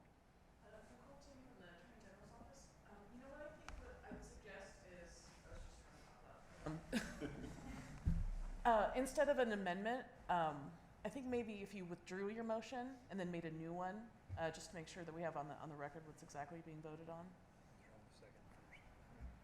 Correct, yeah. Thanks, Director. So if the second would be withdrawn and then a new motion, previous motion withdrawn and then a new motion. Yes, I would agree to withdraw my second. And I'll withdraw the original motion. It was said sort of, I moved that after a paragraph of comments. So not a well-stated motion in the first place. My apologies to everybody. So the suggestion, the motion is that the set continue with your work that you've been working on quite hard, that go out to us before it go to the BLM, in a timely manner, that we have a period of at least, say, 5 business days for us to individually review your comments. And if we feel that there is something in those that is inconsistent with our purpose or state plan, we can suggest that it be removed, and the set can make the final decision about whether to remove it based on whether it is supported by our current state plan or any decisions previously made officially by the SEC. And if it is consistent with our state plan and those decisions, you can go ahead and leave it in and submit it to the BLM. Dominic? If I'm able, I've got just a little bit of background that is something regarding the governor's consistency review that JJ mentioned earlier that this council might or might not find helpful in terms of looking at the process and the opportunities to engage and provide additional comment, if you think that would be appropriate at this time. Please. Okay. Dominic Etchegoyen, Deputy Director, Department of Conservation and Natural Resources. I think all of you are likely aware of the governor's consistency review, but I thought I'd go over that process in a little bit more detail. Prior to the approval of a proposed BLM resource management plan or an amendment to the management framework plan, the governor has a 60-day consistency review process that's required and gives the state an additional review opportunity that follows the NEPA consultation criteria. The 60-day governor's consistency review process is set forth in 43 CFR section 1610.3-2E. The process allows the governor and the state to provide additional comments or identify inconsistencies with state and local land use plans. The Nevada State Clearinghouse and the Nevada Division of State Lands has facilitated that 60-day governor consistency review process for the governor's office in recent years. The process is that when the 60-day consistency review is triggered, following sequence of events occurs. First, the BLM state director or designee will submit to the governor the proposed plan or the amendment and shall identify any known inconsistencies with state or local plans, policies, or programs. The governor then has 60 days in which to identify inconsistencies and provide recommendations in writing to the BLM state director. If the governor hasn't responded within 60 days, it's presumed that the proposal is consistent with state policies and laws, etc. If the written recommendations of the governor address changes in the proposed plan or amendment that were not raised during the public participation process, the BLM state director shall provide the public with an opportunity to comment on the recommendations. If the BLM state director does not accept the recommendations of the governor, the BLM state director shall notify the governor, and the governor shall have 30 days in which to submit a written appeal to the national BLM director. The national BLM director shall accept the recommendations of the governor if the national BLM director determines they provide a reasonable balance between the national interest and the state's interest. The national BLM director shall communicate to the governor in writing and publish in the Federal Register the reasons for a determination to accept or reject the governor's recommendations. So, thought that might be helpful for your review and consideration. Thank you. Thanks, Dom. Well, we have a motion out there. Okay.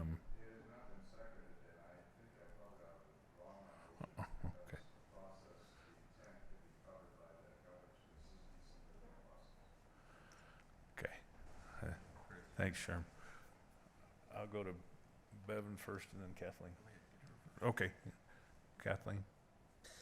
So if I may make a suggestion, the comments that we sent out for your template, pretty much the same comments and concerns that we have in our current one. If you would like to start looking at those and let us know if you have any concerns over any of those. That would be a start before I can get you our comments.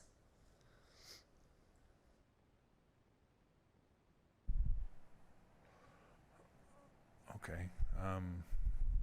Anybody want to proceed with that, make a motion under that? Sherm?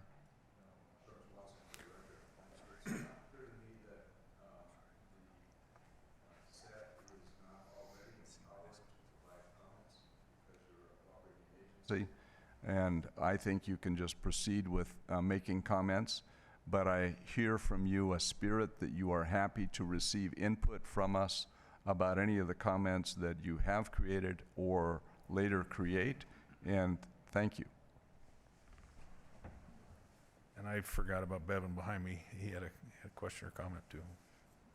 Sorry. Some things are best forgotten. Just a perspective as far as comments. I'm gonna go back to what Steve said. I think it's important that for the council's position, that the comments be broad, that we state our authorities, and why the council was created, that we have a state plan, that we expect the BLM to coordinate fully with the plans and processes that we have adopted. And I don't know that our comments need to go a lot further than that. There are some things that are unacceptable, and to me, and I would think to most of the council, there are some things that are proposed that are unacceptable. If we want to list those, that's fine. But I would hope that we would just maintain a broad comment that supports and endorses the state plan. Howbeit, we've been down this road a few times before. We worked very hard to have a plan in place before the 2015 rules were adopted, and that was totally ignored, and I fully expect that the BLM will totally ignore whatever we say now. But that being on the table, I think it is important that we support our state adopted plan. Kathleen? If I may make a suggestion, they're less likely to be ignored if specifics are made, specific comments and specific suggestions, more so than just follow our state plan, are made. So we do not have a motion currently on the floor, right? Correct. Okay.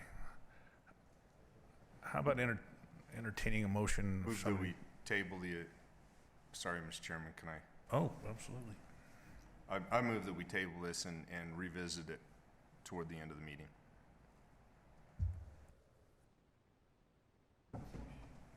That's a motion. Do I have a second?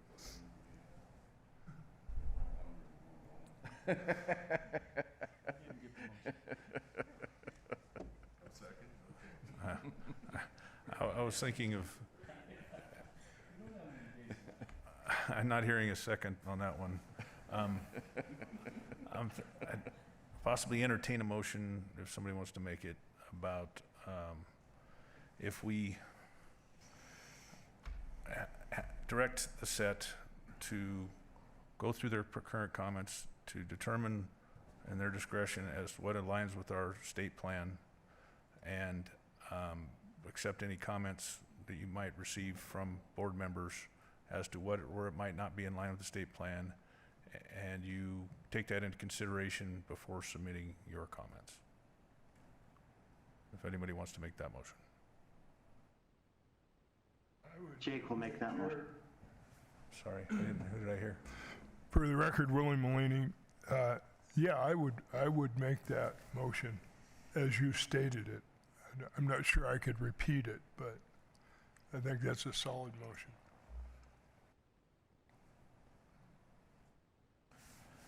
Not here, okay, sorry. Jake Tibbetts, second. Okay, Jake seconds. Further discussion? I mean, not to be difficult, but I would like it restated. The motion restated. I'm just not sure I understood what the direction is. I'll try again, and for Willie.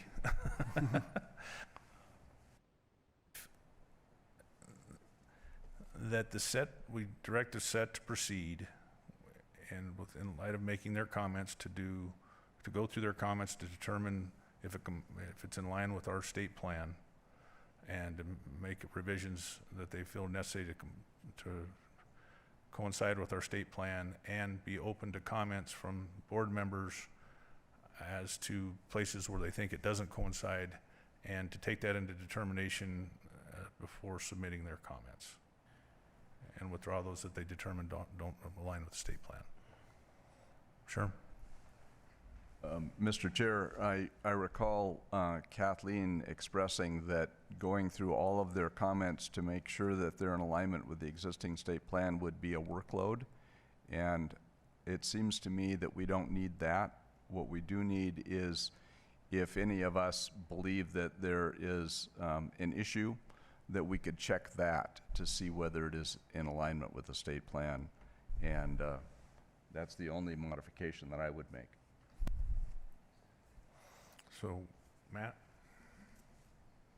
Yeah, Matt Johns for the record. Just for clarification, for me, would the comments be offered in the spirit of, to the extent we're referring to very specific comments, it's trying to identify areas that may be inconsistent with our state plan. We may not be perfect in all of our comments, but frame it in a manner that our overarching goal is to be consistent with the state plan and policies, and continue to advocate for our plan through the process. But recognizing many comments, it's going to be difficult for many of us to go back and confirm, is it perfectly consistent with our plan or not, but have an overarching framework that would establish what the intent of this group is, to support the state plan and consistency with it.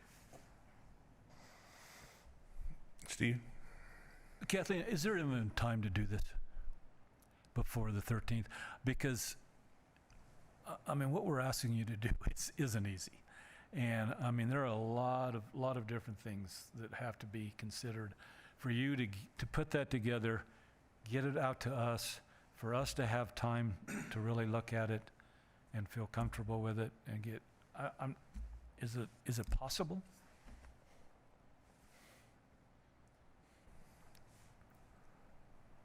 Kathleen Steele for the record. Are we going to get overtime approved?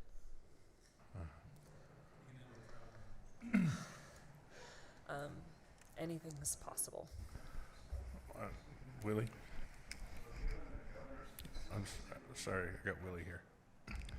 Yeah, Mr. Chair, I would amend that motion to follow on with what Sherm indicated, that if Kathleen were to set a date for comments from members of the council, because I think Jake, who I know does his homework, started this whole conversation about consistency with the state plan.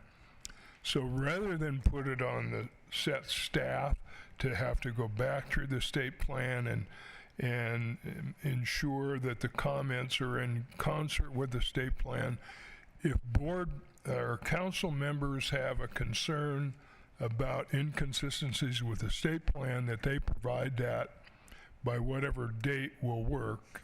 I don't know what that would be, the 5th of June or whatever, to Kathleen, and then they could make the determination as to whether or not they felt it was in concert with the state plan or not. Kathleen? Kathleen Steele for the record. Next Wednesday would work. 5th of June. To get your comments to me. I can... That's just the SEC comments. I will have to send out the 250 plus comments that we have. Like I said, you could start the comments that we submitted to you as to show you what our concerns were during the CA process, and the to also give you a template of how we submit comments. You can start there. The comments are almost exactly the same and within our new comments.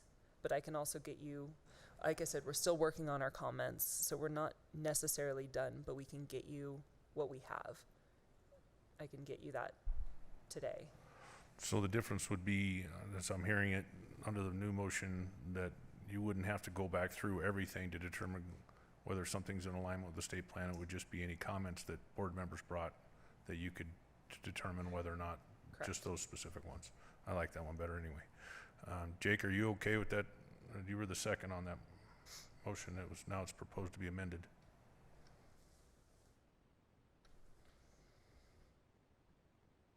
Jake, are you gone? I'm here. Are you okay? You seconded the motion. Now it's been proposed to be amended. Are you okay with the amendment? I'll withdraw my second, but I'm not going to second this one. Okay. Do we have a second other than Jake? Sherm second. Sherm, we have a second. So any further discussion on the motion?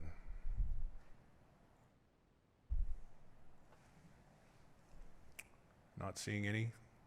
All in favor?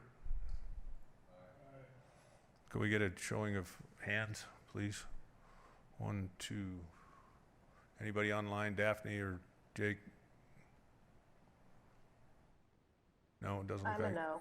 You're a no. Okay, so we have 2 in favor. So the motion fails. So we're back to what do we want to do?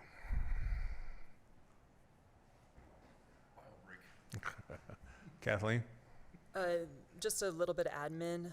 We were notified by the broadcasting staff that there are too many microphones on at one point. Please make sure you turn off your microphone when you're not speaking. So just a reminder, red means on. When it's not lit up, it's off. Thank you. Well, at least we figured out something. Thank you. Any interest in taking action on this?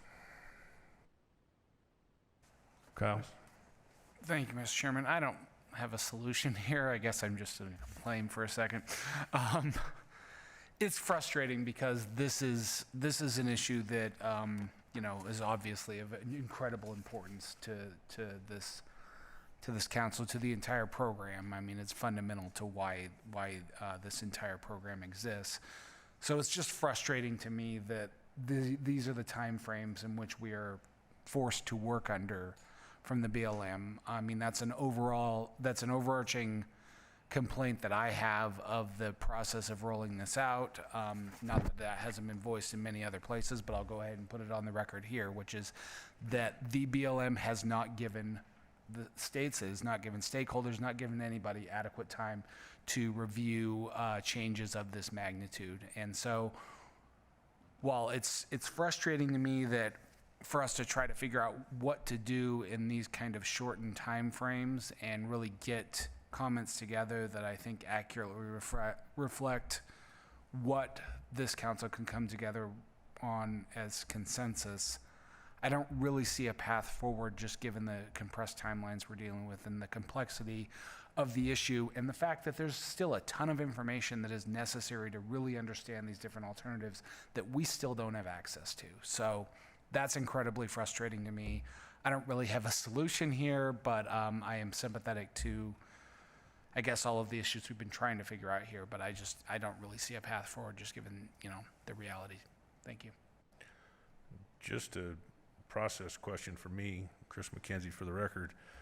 Now, if we don't do anything, you're still a cooperating agency as a set and you can still submit your comments. So this is the opportunity of this board to do something. And if we don't do anything, you're going to submit the comments as you see fit. I would assume in light of some of this discussion that's been done today, but you're going to proceed forward without any specific motion from this board. Kathleen Steele for the record, that is correct. We would obviously take your concerns into consideration and try to go through the state plan as much as we can and try to vet what our comments are in light of this, but we would still submit comments. Mr. Chair. Mr. Chair. I got Bevan first, then I'll go to you, Jake. I'm probably going to say what he was going to say. I think it's vital that we submit comments from the council.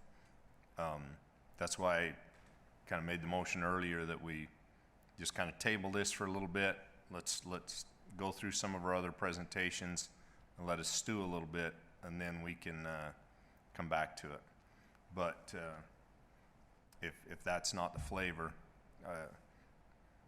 But anyway, while I got the mic, comment number 10 on your, that you sent out, that we support the addition of SFAs, I don't think that's included in the state plan.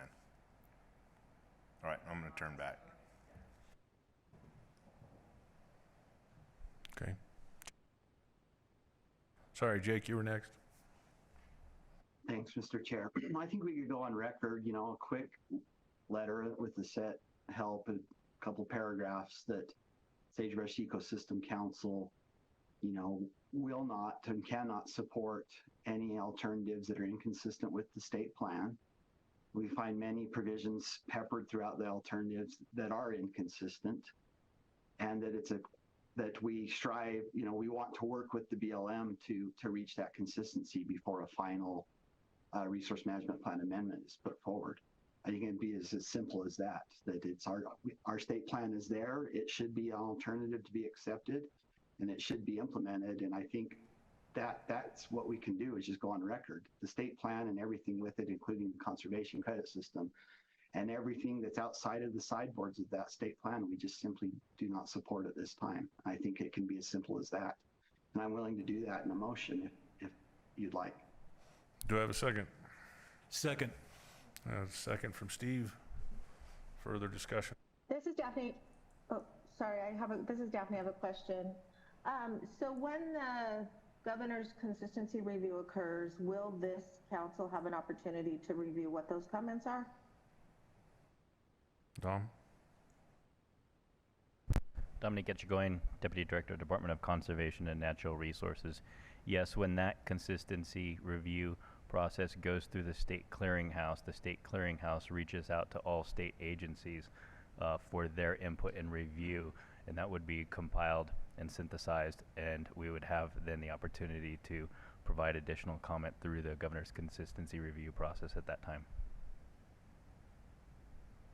Thank you. Thanks, Daphne. Thanks, Dom. Other questions or discussion? All in favor of the motion? Aye. Aye. Any nays?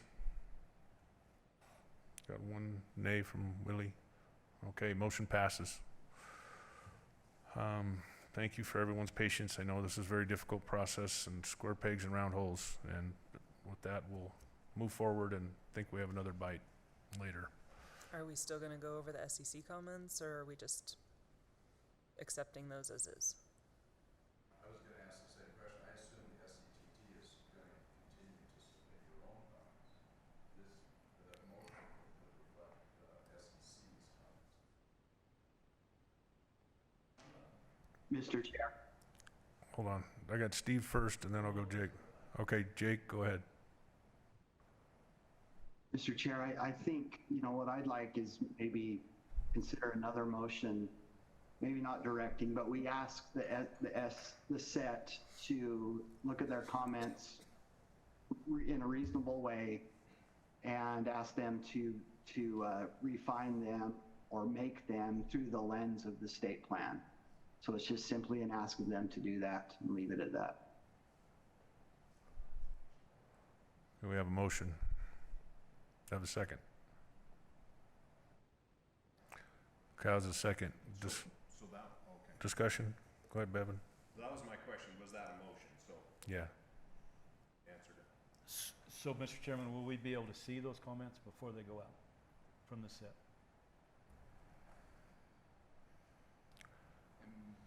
Because the set is representing this council. Except they are their own cooperating agency, but they're taking direction from us, and it's kind of this dichotomy that we have. Mr. Chair. Jake? Just a clarification. So under the statute that stood up this board, NRS 232-162 sub 7, it says the council oversees any team within the Division of State Lands which provides technical services concerning sagebrush ecosystems. So based on the statute, this council oversees the set.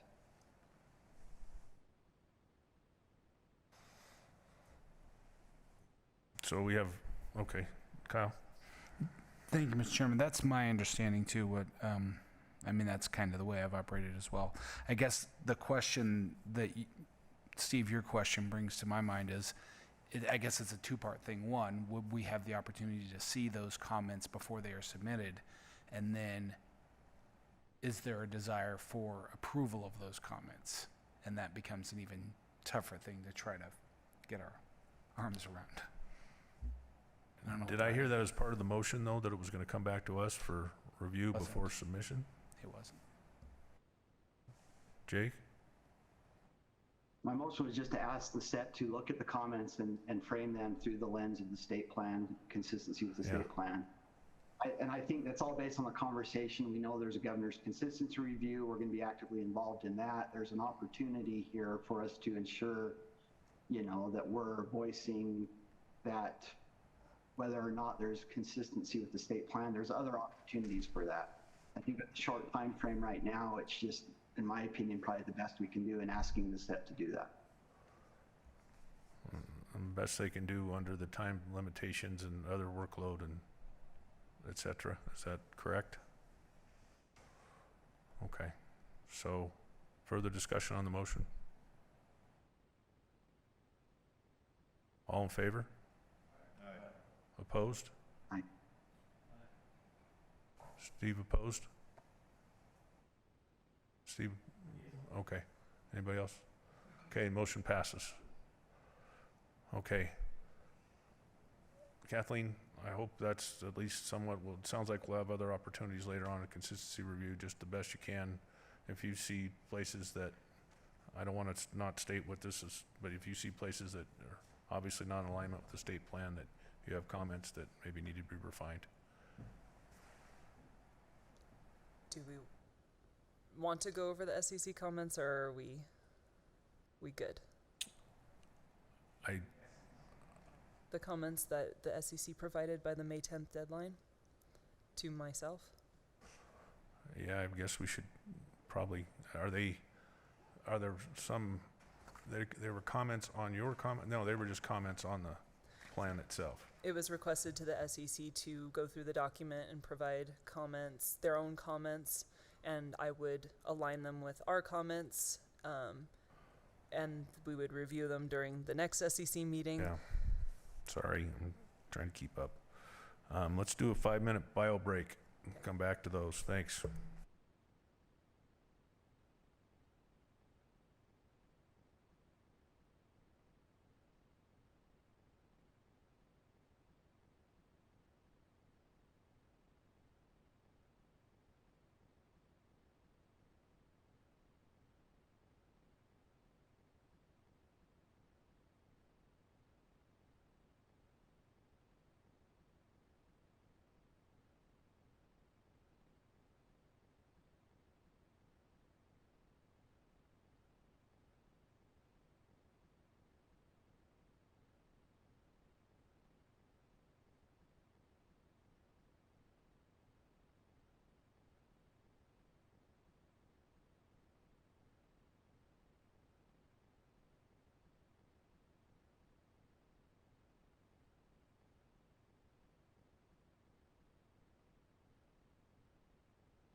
Okay, we ready to come back to order?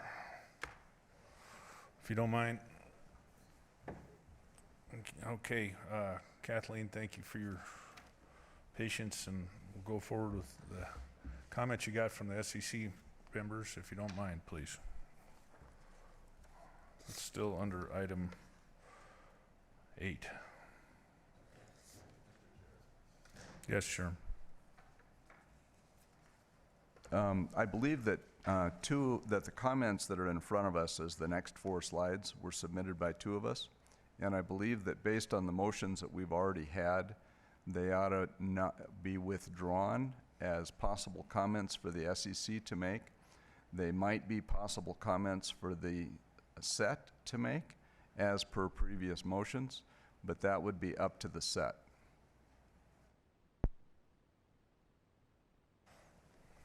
Do I have a second?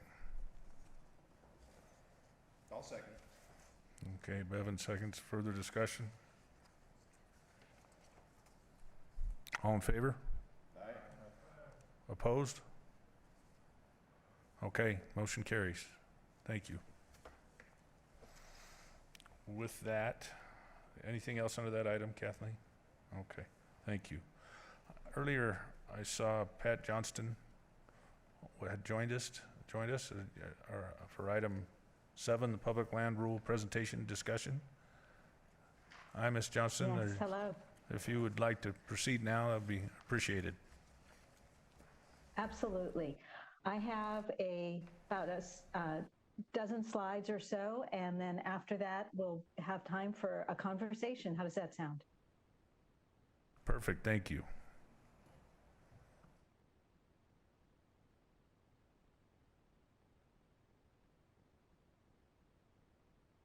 And while that's loading, just remind everybody, turn your mics off if you're not speaking. Thank you.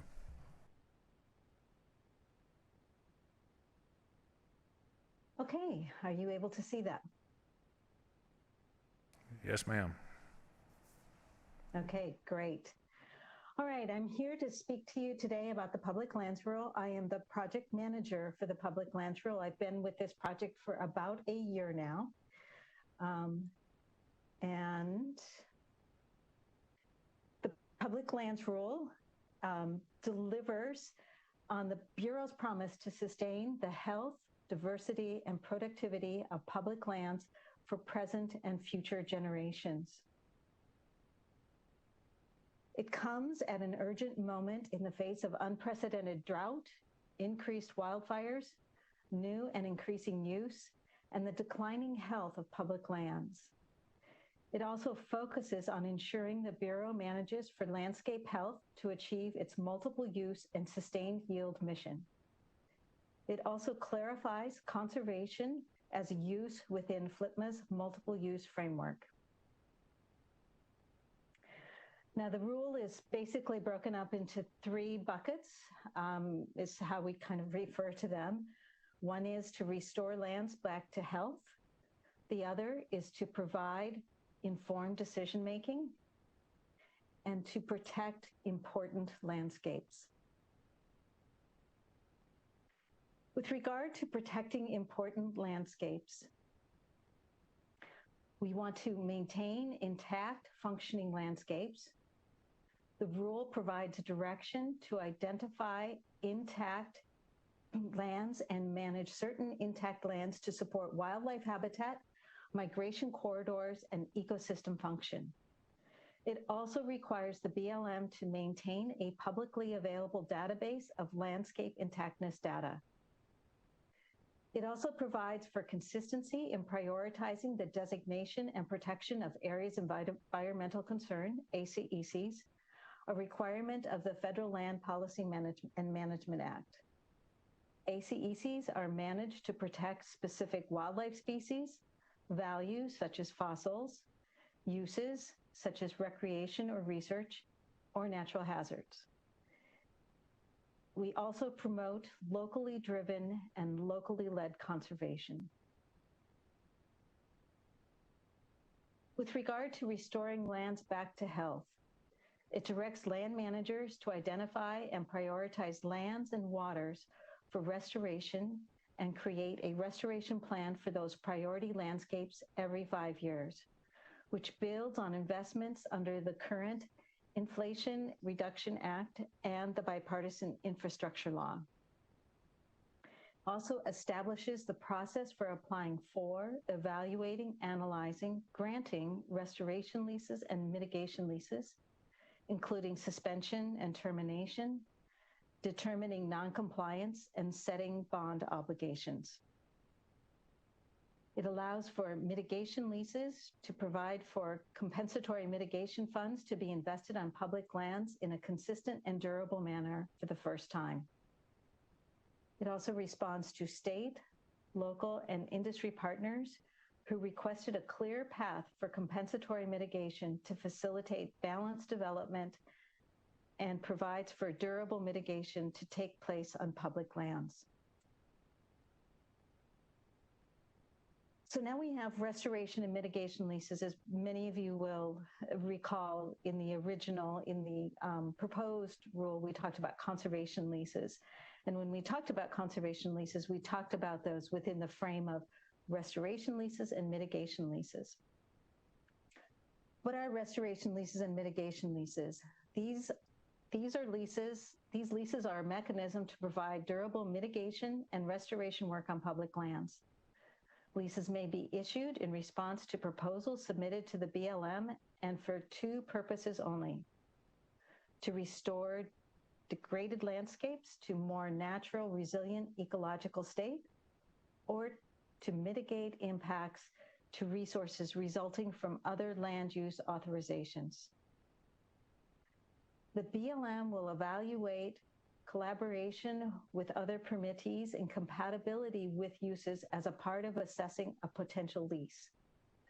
Leases do not override valid existing rights, privileges, or preclude other subsequent authorizations compatible with the lease. Leases will not be issued to foreign entities. The rule allows for it ensures informed decision-making through land health standards.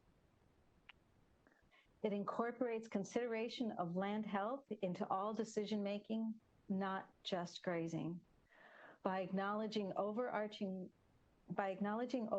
goal to manage all programs to achieve or make significant progress towards achieving land health standards, by conducting comprehensive watershed condition assessments and watershed land health evaluations to understand public land condition. It also streamlines the process to focus more time and effort on addressing any identified problems and improving habitat conditions. Using those results to inform authorizing and managing all uses of the public lands, recognizing the dedicated uses of some areas, such as those with other authorizations or disturbed lands prioritized for development, will affect how land health information is used, and making land health information available to the public. Also provides for the BLM to work collaboratively with public land users and stakeholders in both the evaluation of land health and management for land health. Continuing with to ensure informed decision-making through land health standards, the rule provides information on land health by requiring the BLM to develop, review, and amend national land health standards every 10 years, and provides options for the states to adopt regionally specific standards. Using existing land health standards while developing additional standards in many ecosystem sites already have existing standards. It also allows for completing watershed condition assessments every 10 years and to conduct land health standards evaluations on all BLM managed lands every 10 years that are informed by watershed condition assessments, and for areas not meeting standards to conduct a causal factor determination within 1 year. Ensured informed decision-making promotes tribal engagement. It requires meaningful consultation with tribes and Alaska Native corporations during the decision-making process and identifies opportunities for tribal co-stewardship. It provides for opportunity to be co-leads or serve as cooperating agencies in the development of environmental impact statements or environmental assessments. It also respects and directs the inclusion of Indigenous knowledge as a part of incorporating science and data into supporting decision-making. As many of you know, we went through an extensive public engagement process. We had a public comment period. It was 90 days. We had started with a 75-day comment period, and we extended that. We had 5 public meetings. 3 were in person, 2 were virtual. One of those was in Reno, Nevada. In addition, we held dozens of meetings with congressional briefings, states and state agencies, grazing, recreation, renewable energy interests, including presenting at conferences and events. We received more than 216,000 comments and more than 150 of those, pardon me, in more than 150 comment submissions. There were approximately 8,400 substantive comments. The majority of those comments were generally in supportive of the rule. A smaller proportion were opposed to the rule. The rule maintains general structure and content from the proposed rule, updating and clarifying to reflect input received. Now to just cover a little bit at a high level some of the refinements that came from the draft that ended up in the final rule.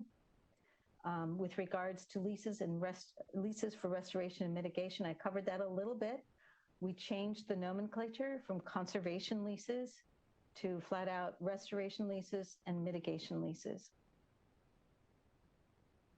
We have allowed for states explicitly that restoration or mitigation leases would only be authorized if they do not conflict with existing authorizations.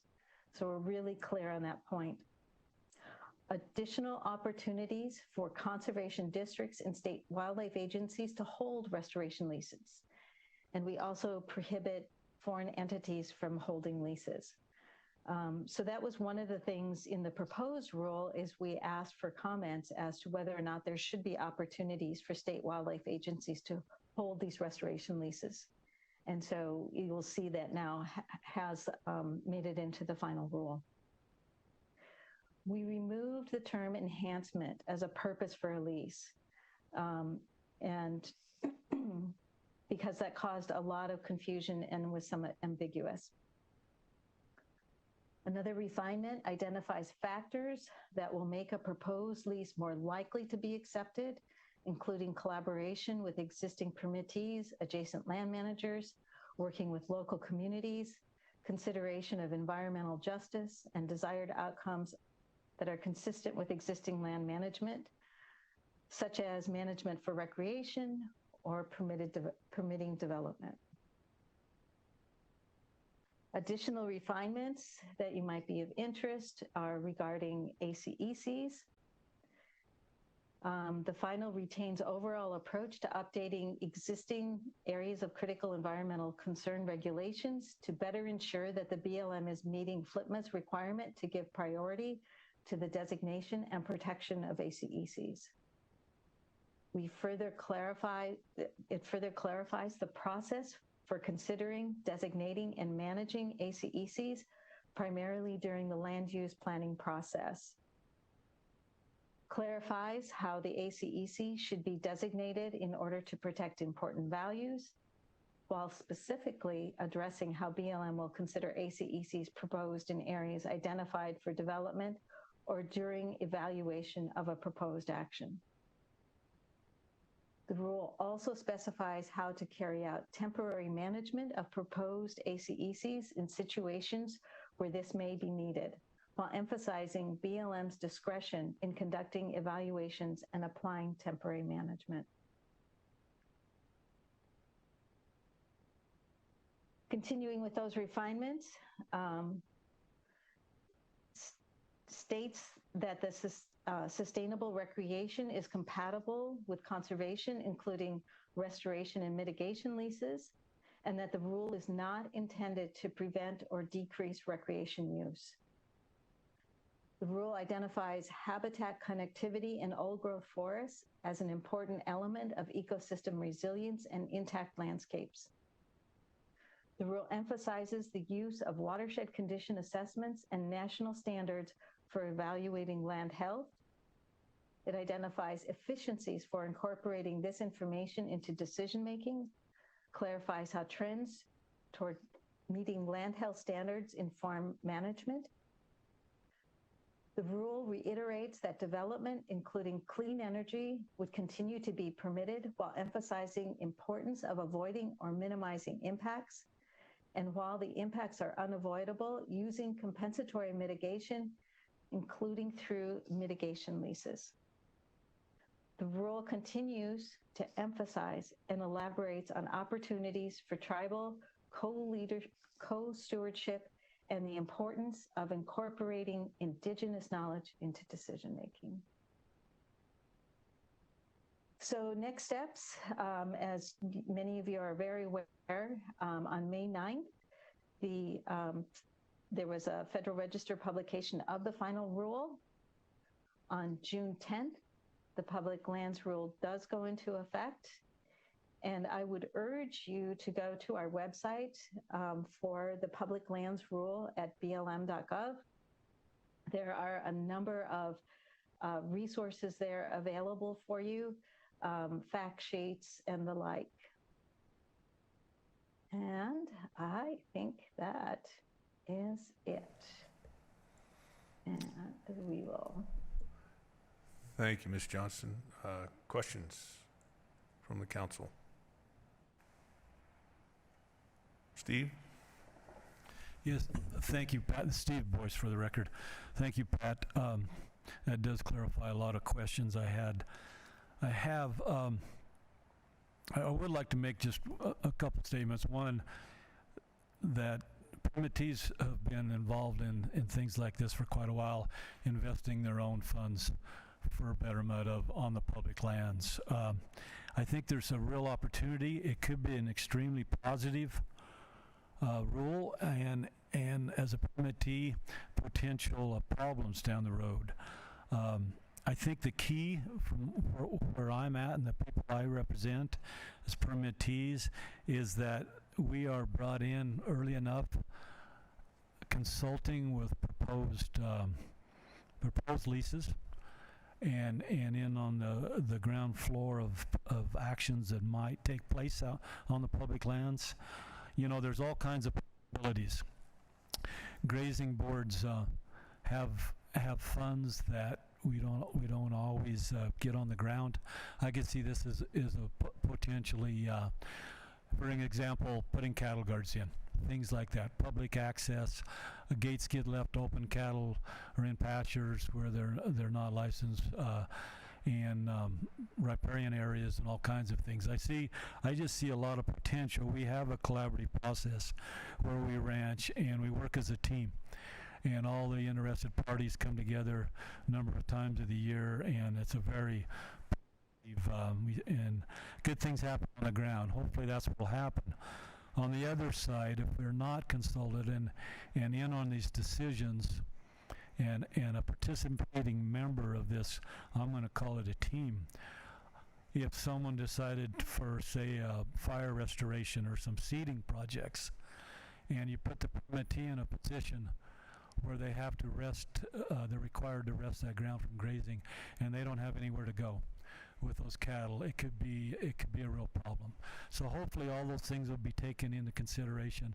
Again, the key being that the permittee is consulted and in on those decisions. So the one question I do have is I'm sure whether it be fencing or or whatever actual physical improvements that might happen, the long-range maintenance could be an issue with BLM staffing and maintenance, and many times the permittee ends up with that maintenance. Probably could be after the 10-year time of the lease. So has that been discussed before? You know, to me, that falls into the monitoring of the plan. So the plans are, these these restoration leases will have a very detailed plan as well as monitoring as a part of them.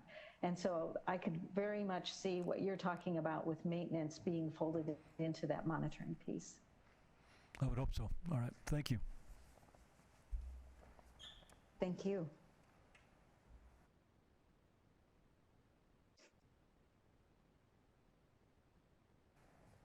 Sorry, Bevan, I'm gonna go to you to JJ.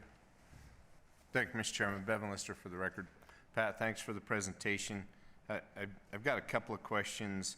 Of course, the concept of greatly expanding ACECs is tremendously concerning to the folks that I represent. You mentioned in there that there would be the state director would have the opportunity to designate the ACECs and then have temporary management of them. What is temporary? So what this is relating to is we expect most ACECs, as they are now, to be identified during an resource management plan process. Temporary management comes in is that if somebody was to put in nominate an area for an ACEC designation outside of the RMP process. So if an area was identified, maybe a relic area or something had been identified that had been protected, and some, just by natural vegetation or, natural barriers, and if it got identified by somebody that said, we've got this important area that should be nominated as an ACEC and we're not in the RMP process, it can be nominated, and it can be, the state director can take a look at that nomination, which should be thorough. We're not talking about somebody just saying, I think this should for my own personal reasons, but it should be a very thorough nomination as to why, and then evaluated for important and relevant factors. And that at that time, outside that RMP process, the state director could put temporary protection over that area. And that temporary protection would be very explicit what it is, what the special management needs to be. If it's a small area, might it need to be fenced? I'm not even sure. I'm trying to give you some examples so that it's not so big and ambiguous that it's, but it's very specific. Does that answer your question? Kind of, but what is temporary? I mean, so the temporary management stipulations that the state director would put in place would then be in place until the next resource management plan was adopted? Correct. So maybe 40 years? Maybe 40 years. So but here's the... Okay. So here's the thing, is that it's for those special values. So if for instance, in the meantime, something takes place that area no longer needs temporary management, it can also be removed.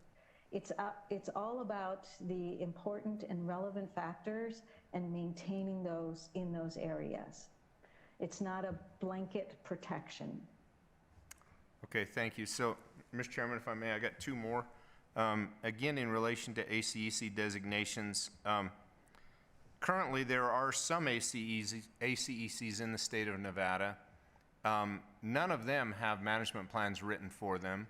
We have a Basin Range National Monument that has been in place for, I don't know, over a decade, and it doesn't have a management plan.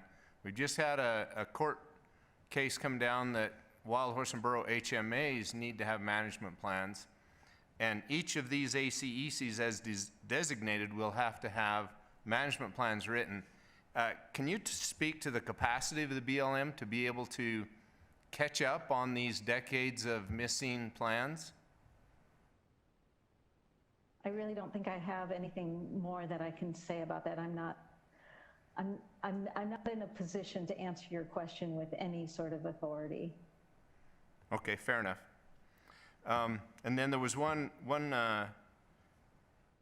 slide in there, you talked about connectivity and old growth forest. So in my experience, you know, a day or two here in the state of Nevada, most of BLM administered land is pinyon juniper, and old growth pinyon juniper is decadent fuel that needs to be burned.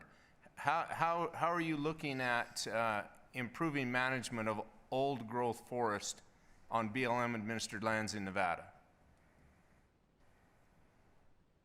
So I really can't speak to the specificity of that, because that would actually require your local BLM and those managers, as well as those subject matter experts that you would have in identifying those and also developing any sort of prescription or management. Fair enough, thank you. Other questions? JJ. Thank you, Mr. Chairman.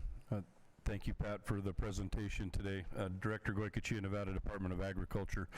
A couple of questions. Bevan hit on a few that I had with the ACECs. Just to follow up on that, the document itself says the BLM intends to revise its ACEC manual to integrate the new and existing regulations into policy, provide more detailed guidance for their implementation, and it continues on.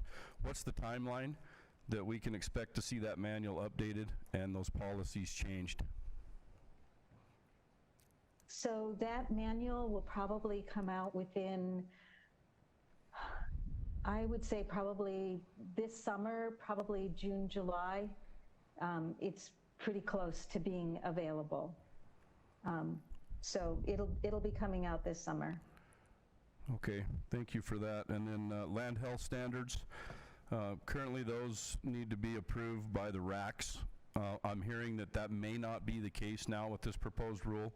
The adoption of the new land health standards, and they're mentioned several times in the document itself, will those still need to be approved by the RACs, or is there a different process for those land health standards to be approved and put on the ground? So I know that the subject matter experts that are working on that are very well aware of that issue that you're talking about, of the inclusion and the working with the RACs. And so the implementation guidance is taking all of that into consideration, and that too will also be coming out in the next couple of months. Okay, so we'll stay tuned for that. And one final question, Mr. Chair, if I may.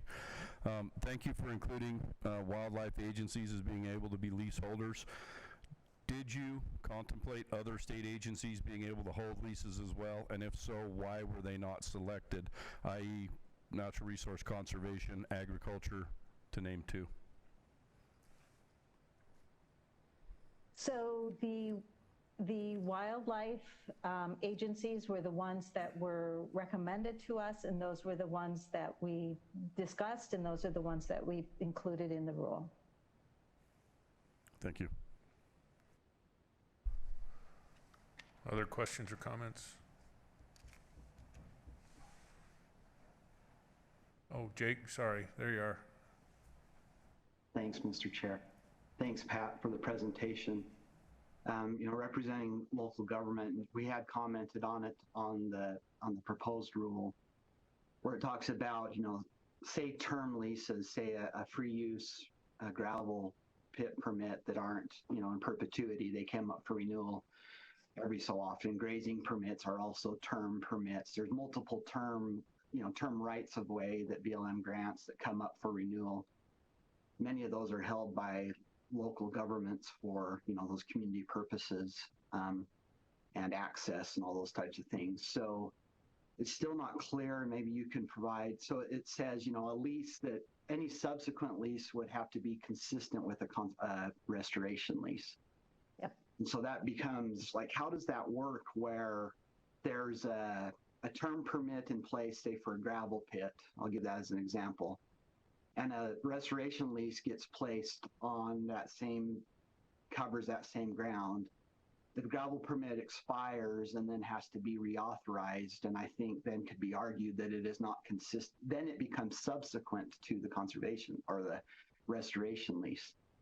And so that is a concern, like those dynamics, even like a grazing permit, it comes up for a new renewal. And so, yes, it's a valid existing permit, it's in place before, but what happens when it's renewed? And I think that's some of the angst we have as local governments, is that the uncertainty in those types, where we've had these gravel pits for decades and they always are getting renewed. What happens now when it's determined that they're inconsistent, even though they've always been in place? So let me just maybe kind of try to talk through maybe your example and see if this is helpful. First of all, restoration leases are, the maximum on those is 10 years. So they are not forever. Those restoration leases also have to identify something that something that's degraded, a reason that they are doing restoring, that you've got a problem, you identify that problem, how you're going to fix that problem with that restoration lease. And the other piece of this that is about durability, for example, about having had a restoration lease, and then what happens when you have something come in on top of that, maybe like you're talking about, Jake, like a gravel mine. I think one of the things to think about is that the reason that you're doing a restoration lease is that there is an expectation that that restoration will have durability. And so you wouldn't want a wildlife organization or, the state government, like the state wildlife agencies, to invest several thousand, couple $100,000 in a project than to have somebody come in and want to do a gravel mine on top of that. So there's a level of durability that you want to do, and some an expectation of that for the future. So with regard to your specific example, that if you had a gravel pit and then you had a conservation lease go over that, I'm not sure that you'd have a restoration lease go over a gravel pit unless you were restoring it. And then if you're restoring it, I don't think you'd be talking about reopening it up after you've spent huge amount of resources to restore it. I don't know if all of that got to your question, or if you have more that we could dialogue about. Yeah, no, thank you for that. I just think a lot of it is, we're speaking a lot in uncertainties and theoreticals, and I think that's, any rule, we'd like them to be pretty clear, so we all, rather than having to test the waters to see how it will work. So I think that's just some of the things that, there is some angst about how this will be implemented. We've heard about ACEC's conservation rules.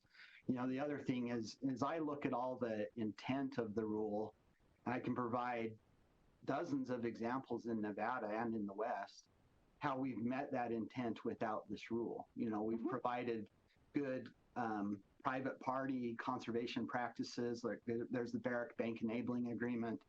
There's conservation districts, like the district I'm a member of. We've signed cooperative range improvement agreements that have the terms and conditions of that and provide durability and maintenance responsibilities. There's already mechanisms in place that have proven to meet the intent of the rule that we've kind of worked out the kinks on, and that's something, we promote staying within those spaces where we already know things work. The last question I have is the relation to where foreign entities cannot hold a conservation lease, or I'm using the old term, a restoration lease. Yes. And I think, there's a lot of comments on that. There was that parallel track from the Security Exchange Commission about the natural asset companies. I think that is probably trying to get to some of that, angst there, where folks said, well, we don't want foreign entities coming in and holding all that up. But to think of the potential unintended consequences of that, many of the entities that I could see using restoration leases in the state would be mining companies who are out of Canada, Toronto, Africa, other places where they're headquartered. They are foreign entities. You know, so, and I'm not sure how that's defined in the rule, you know, if they're registered as a LLC in Nevada or what, because any foreign entity can become some kind of locally registered entity. So how that would play, there may be unintended consequences with some of our mining companies and things on how that would work. Thank you, Jake. I appreciate that there can be unintended consequences, and let's hope that there aren't. And I would like to just agree with you, Jake, on Nevada. I've worked a lot in Nevada over my career and have seen incredible work done for conservation in collaboration and working together. And you should be applauded in Nevada for that. And again, when you were saying that the rule, an awful lot of the rule, many of the things you are already doing in Nevada, and that is also true, that many of the things in the rule actually brings a lot of pieces together. It also brings consistency across our agency. Thanks, Mr. Chair. Thanks, Pat. Thank you, Jake. Other questions? Sherm? The opportunity for mitigation leases is intriguing. We've been working for years, or at least having conversations for years about the possibility of developing conservation credits on public lands, and it seems like this was written to empower that. But it also seems to me that there's a lot of potential out there that is not yet thoroughly discussed, at least in conversations that I've been part of.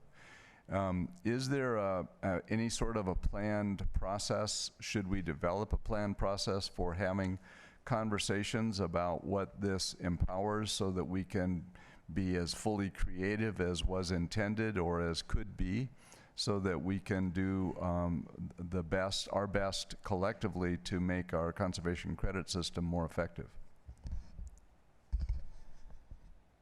Yes, so I'm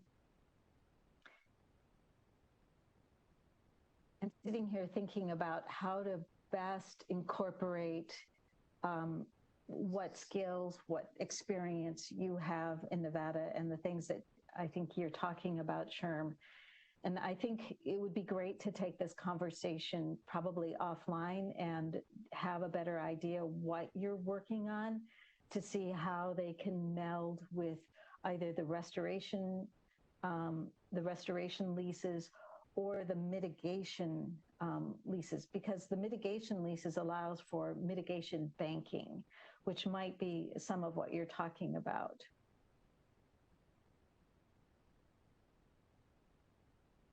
Sounds like it certainly probably should be offline, and sounds like that is what I was talking about. Thank you, Pat. You betcha. Pat, I'm not seeing any other hands up at this time.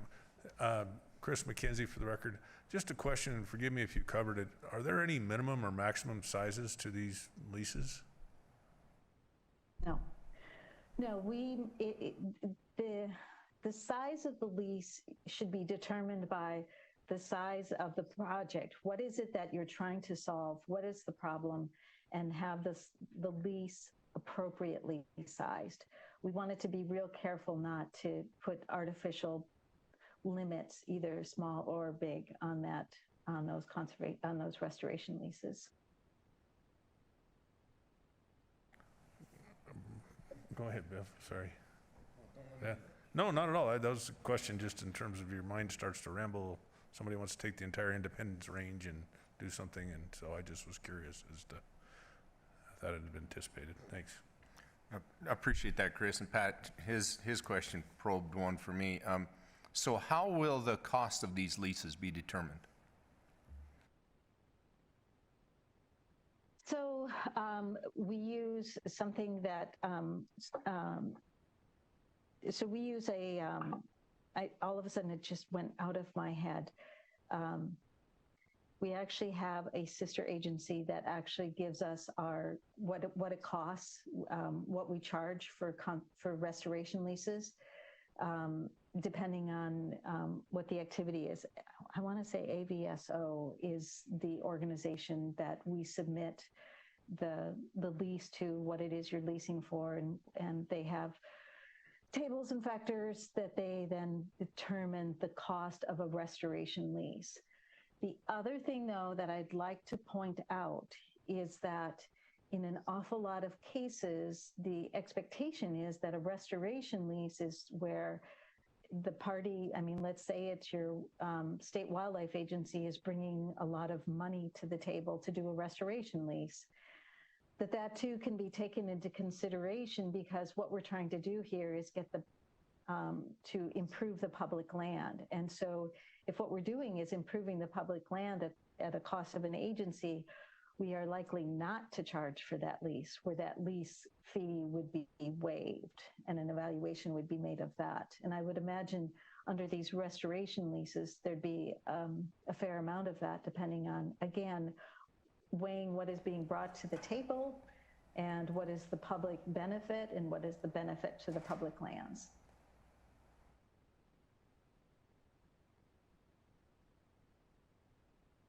I see smiling. I don't see another.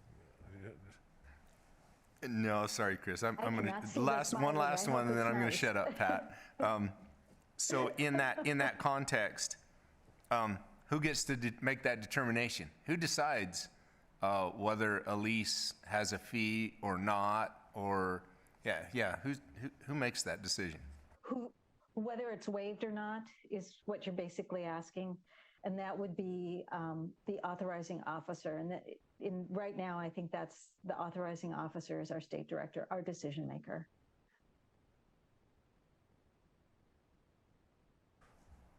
JJ? Sorry, Mr. Chairman, I just want to feed on that a little bit. Director Goykachi again, Pat. But in the proposed rule, or in the rule when it was published, it clearly said that you did not expect an economic impact of over $100 million.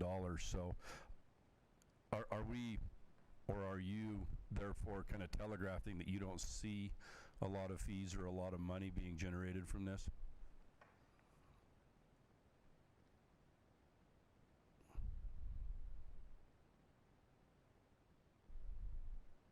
Yeah, I would say that would be exactly what we would probably be saying on that. And it's if I'm not mistaken, the $200 million on an annual basis was the threshold.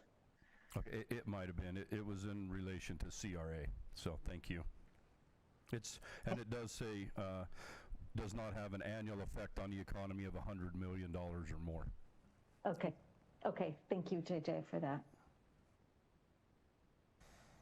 Other comments or questions this time? All right, thank you. Thank you for the invitation to join you today. All right, appreciate you taking the time. Thank you for the good information. I don't see a need for an action on that item. With that, we'll go to item 9. Review and update science and the proposed improvement to the conservation credit systems GRSG habitat management categories. Consider for adoption proposed updated habitat management categories for possible action. Kathleen, thank you.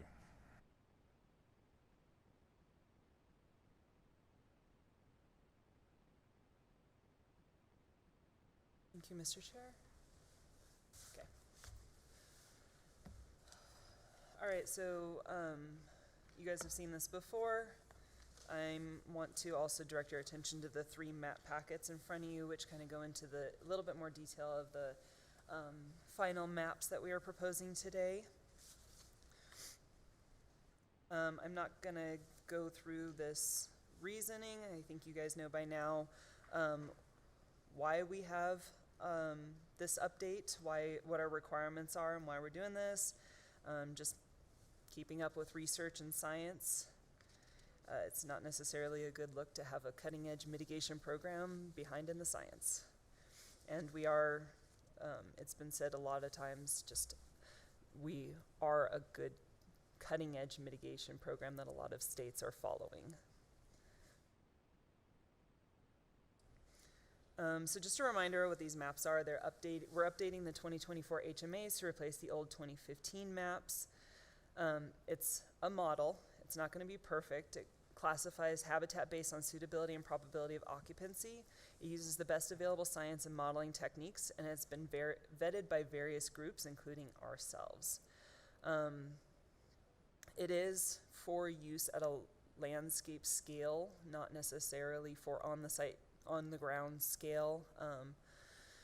We do have, as part of our program, as you guys are well aware, and then the BLM also has stipulations that the on the ground should be vetted before making any final decisions, and we do the same. So these maps incorporate habitat selection, latest sage-grouse locations, brood rearing areas that are rare and important, and habitat survival, which were not included in the 2015 map, so that's new. It additionally considers corridors, pre-wildfire habitat conditions with recently burned areas, and removal of certain permanent anthropogenic disturbances from the habitat. It is a direct one-to-one update. We aren't changing anything. It's just going to replace the maps that we currently use. There are the typical 3 categories: PHMA, GHMA, OHMA. Peat Coats has added PHMA+. It is not going to be utilized in any way in our program except for a guidance on where to maybe prioritize restoration and conservation. It's not going to be incorporated as like a different factor or anything. It's just there for guidance. And I believe BLM is looking at the same, not necessarily incorporating PHMA+ in anything, just looking at it for guidance. So there are changes since we last spoke. Pete Coates and I got on the phone with JJ and Jake and Jeremy Drew to discuss county's concerns. And luckily we caught Pete on the day before it was due to the publisher. So he scrambled quite a bit to incorporate some changes based on some propositions that we've made. We did do some compromising.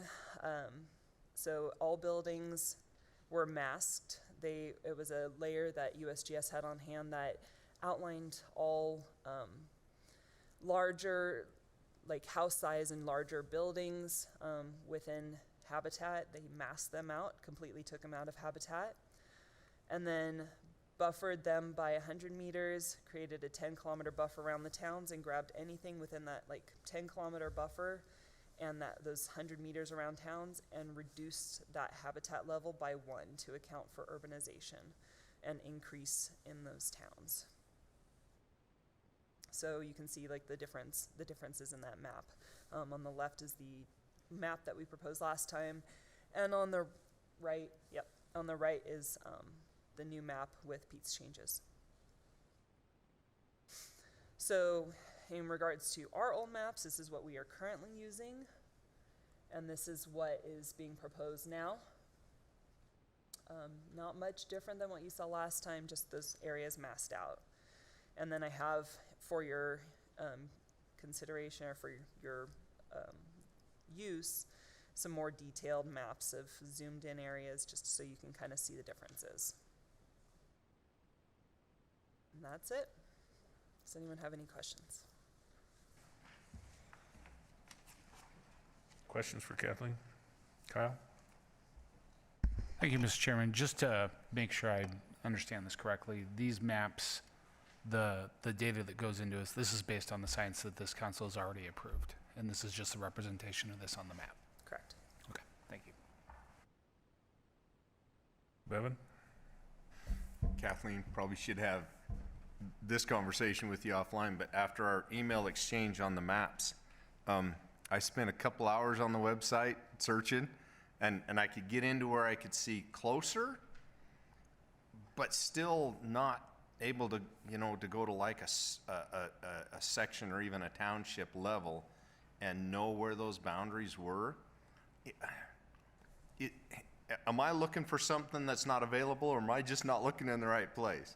So BLM has an interactive map. I haven't gone on it to look at it. They have that availability. We tried to put it up on our website and it broke our website. So it also, we pay for using Esri, and it was racking up a bill more than we could afford. So we took it down because of the immense size of this layer. But it was to my understanding that BLM does have an interactive map. I've not been on it to check. You said you weren't able to see it. Is it publicly available, though? My understanding it is. Okay. I will, when I get back to the office, I will look and see if I can find it and send it out. But Okay. my understanding it is as part of their public comment for the ARMPA. Okay, thank you. Appreciate that. This has just been one of my, nitpicks, struggles is being able, because going through the ARPA and trying to make comments, it's impossible to make a comment on a map that's so granular, you don't even know which county you're in most of the time because there's nothing. There's no boundaries, there's no highways, so you can't tell where you're at. Anyway, sorry, I'll get off my soapbox. Thanks, Chairman. I tried making it a layer on Google Earth for us for this council meeting, and it broke Google Earth. So I tried. Too much information. Gotcha.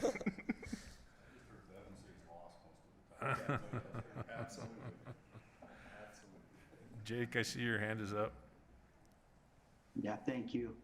I want to thank Kathleen and Pete and the team for, meeting and going over those last minute suggestions. And, I think the changes, the refinements were made. They weren't arbitrary. They're grounded still in science and there's, so those masking out and all that anthropogenic disturbance. So if you read the final report that was put out, it explains the kind of scientific justification behind a bunch of that too. So just want to make clear that that wasn't just us taking a cookie cutter and saying, well, we want this carved out because we just want it out. There's justification behind that. And Kathleen, I think, said it best too, that the mapping it is a model and it's a landscape level and it's very useful. But when you're getting to project level, you got to get on the ground. And so it gets back to the prior conversation about the state plan, that it's one thing in adopting the state maps, but if you don't adopt the process in which the maps are to be used, that's where the alignment maybe with BLM a bit there. So it's, again, these maps, I have no issues today, Mr. Chair, and the rest of the council members in adopting the maps with that understanding of those caveats that it is for, landscape level planning purposes and helping those initial desktop type analyses. But when you get on the ground for implementation, you be more refined. But again, I just want to go on record and really appreciate the team and all the hard work that was put in getting these final maps out. So Jake, you're satisfied? That's what the record says? I appreciate that. That was a motion, wasn't it? I was going to say. It's all been acknowledged. They Okay. are a No, that's model great. I'm just giving you a hard time. available science. Yeah. Was that the form of a motion?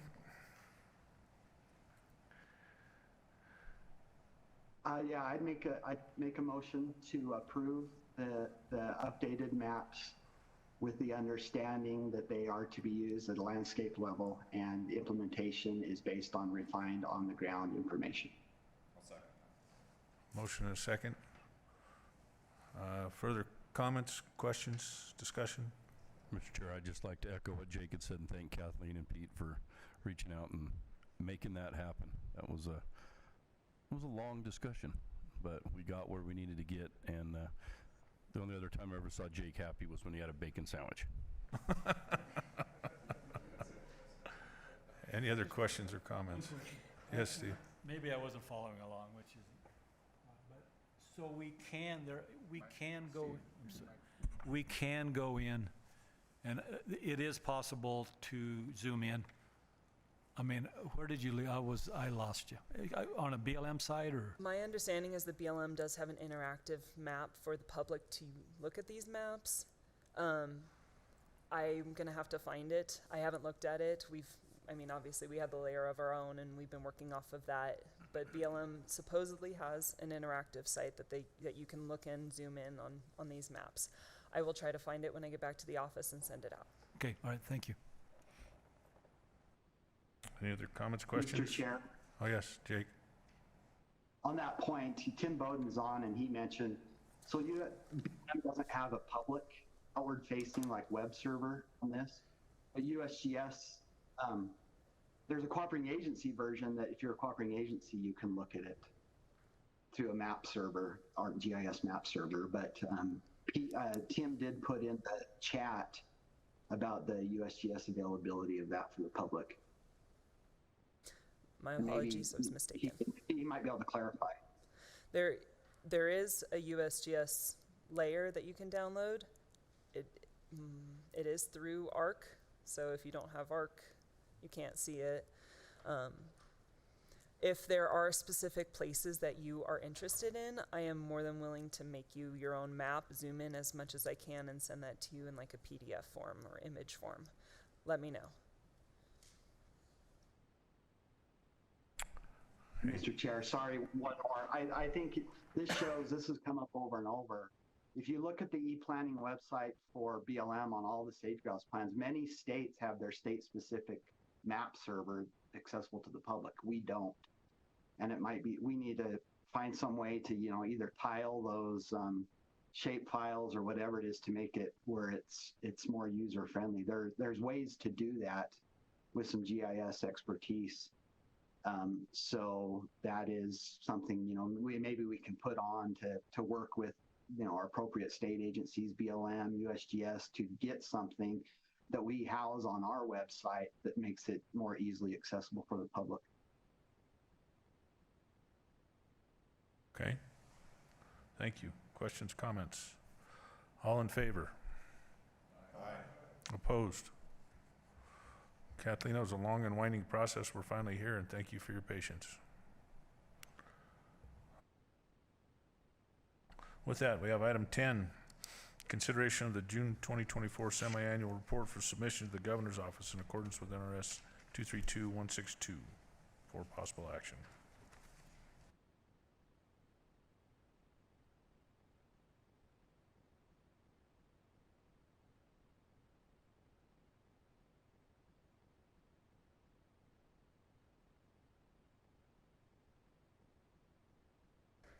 For the record, Sarah Hale with the set. We put together a draft of the semi-annual report that we're going to be submitting to the governor at the end of June. So wanted to present to you what we have so far. And we've rearranged things a little bit to help with the flow. So first we'll go through the conservation credit system, kind of the background updates that are more recent. Then jump into greater sage-grouse and the sagebrush ecosystem status and look at some new research. And then finally move on to activities thus far with the team and our future plans. So background info, this outlines the history and purpose of the program, and you've all seen this before, so I won't get into too much detail. You're very familiar with this. This is going to stay in the report for the governor's reference though, since he gets quite a few reports each year. Just a note really quickly, some of the information presented is subject to change between now and when we submit this, just because we're still getting projects in. They're in various stages of the QA process, so final numbers might shift slightly with respect to projects that are reported on today. So with that, I will hand it over actually to Skylar for the credit summary, and I will jump back in a little bit later. Skylar Monahan for the record. So on the first slide, the next one, you will see an overview of the CCS credit projects. Something to make note of is that to the western portion of the state, we have very few projects going on right now. So that's going to be a focus for us coming up in the next year. Try to get projects on that landscape. Next. These are the anticipated and available credits. 2 new credit projects are anticipating conducting field work this year. Both ranches fall primarily in priority and general habitat management areas and can potentially conserve over 3,000 acres for sage-grouse. Preliminary estimates indicate these projects can add an estimated 1,000 credits to the system. There are about 24,000 anticipated credits that we are trying to get moved through the system. There are 30,000 available credits currently that we are working with right now.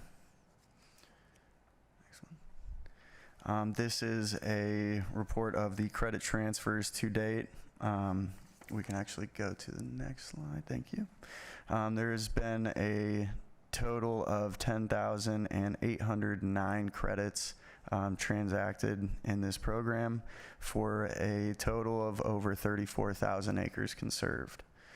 50 mitigation transactions have been finalized using the CCS since inception of the program.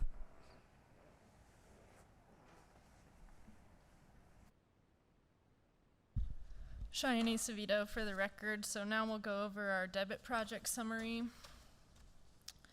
So here, this map shows all of our current debit projects that have either completed or in advanced stages of the NEPA process, which qualifies them as a debit project under our program.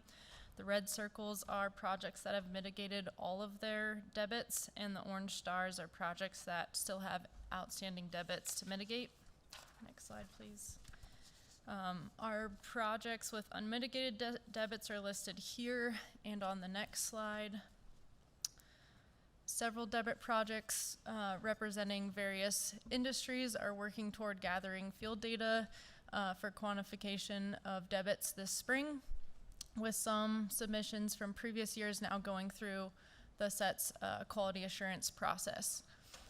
12 debit projects have submitted plans to conduct fieldwork or simple desktop assessments for 2024 so far, adding over 45,000 debits to our totals and directly impacting over 38,000 acres. And again, as Sarah mentioned, we do have more projects coming in through the queue, so these numbers will change. Next slide, please. So this map shows the location of all conservation credit system projects, both credit and debit, and so most of our credit projects occur in the northeast portion of the state, and you can see that there's a deficit of credit projects where debit projects are concentrated more in central Nevada. And this highlights the importance of recruiting more landowners into the system and pursuing public land restoration options. Okay, so now we'll move on to the status of Nevada greater sage grouse and the sagebrush ecosystem, and we're going to discuss some new research that we thought you would find interesting. So 889 leks were surveyed in 2023. 396 were considered in active status, meaning that 2 or more males were present. The average attendance was about 15 males per active lek, which is an increase in almost 12% from 2022. Attendance rate is still 21% below the previous 20-year average, and again, this is for 2023. And you can see the long-term trends in the table and graph displayed on this page. Next slide, thank you. The table and graph on this slide display the long-term population data. Over 650 wings were collected after the 2022 hunting season. The 2023 wing data has not yet been published, which is why I'm speaking to 2022 and 2023.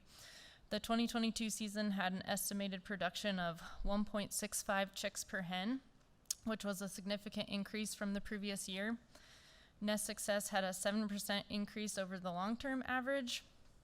Of the female wing analysis, that indicated 211 total nests, 99 had failed to hatch, and 105 hatched successfully.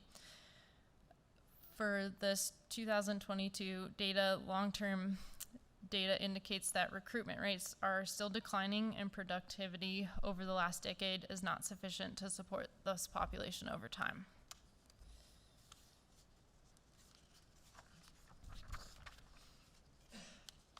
Oops. You've all seen this slide before, but again, we keep this in for the governor's reference since he receives so many reports. And as a reminder, habitat fragmentation, invasive species, and wildfire remain the greatest contributing factors to greater sage-grouse population decline.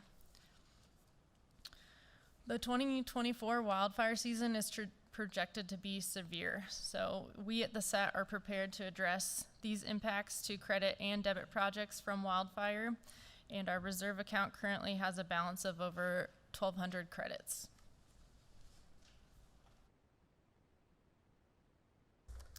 Right. Sarah Hale for the record. Quickly, I'm going to briefly summarize a few recent studies that have investigated sagebrush ecosystem restoration and also anthropogenic effects on sage grouse. Citations for each of these are at the bottom of each page, so we're going to give a really brief summary, and we suggest that you read these in full when you guys have a moment. Oops. So this first study by Holfus et al. Found that success of seedling transplants varied based on the season that they were conducted in, and also based on the prominence of annual invasives. Spring plantings were found to be more successful than fall plantings, and success was lower in areas that had more invasives.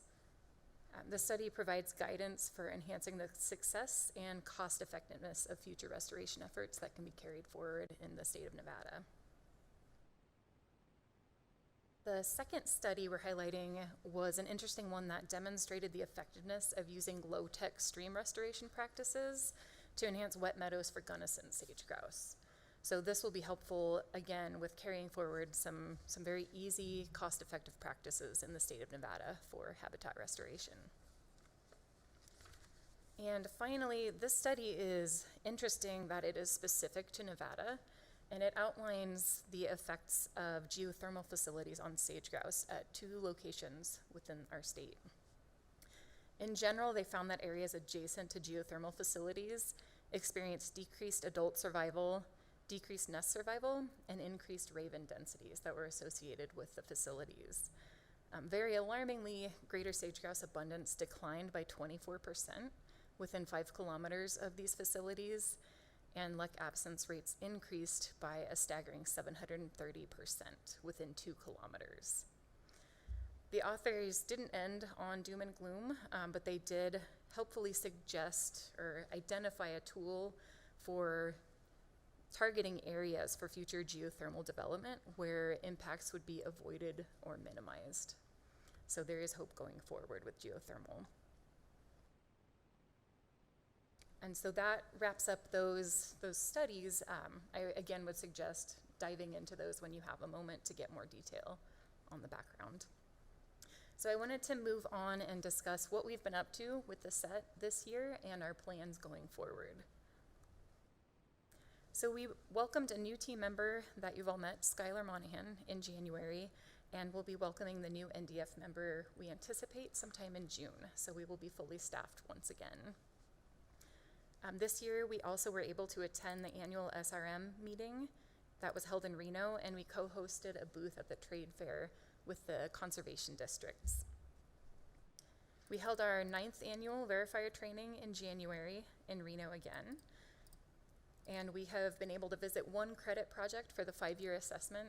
The other one we were unable to get into because water levels were too high to actually access the road, which isn't a bad reason to not be able to get into a project. So we have plans to revisit that next week, actually, when waters have gone down. And we have also worked to improve the program a lot lately via enhancing clarity and accessibility of our documents and processes. Other activities, I won't read all of these to you since you have copies of this, but a few highlights. This will be our 3rd council meeting that we've held this year, and we have conducted efforts related to managing subgrants with USGS and environmental incentives. And we have taken part in various meetings and continued collaboration with respect to sage grouse, conservation efforts, tracking, mining, restoration, etc. And we were also able to assist NDOW with several let count surveys this year, which was exciting to actually get back out on. Some of our plans going forward, our immediate plans, we are going to be assisting with Range Camp in Ely this month.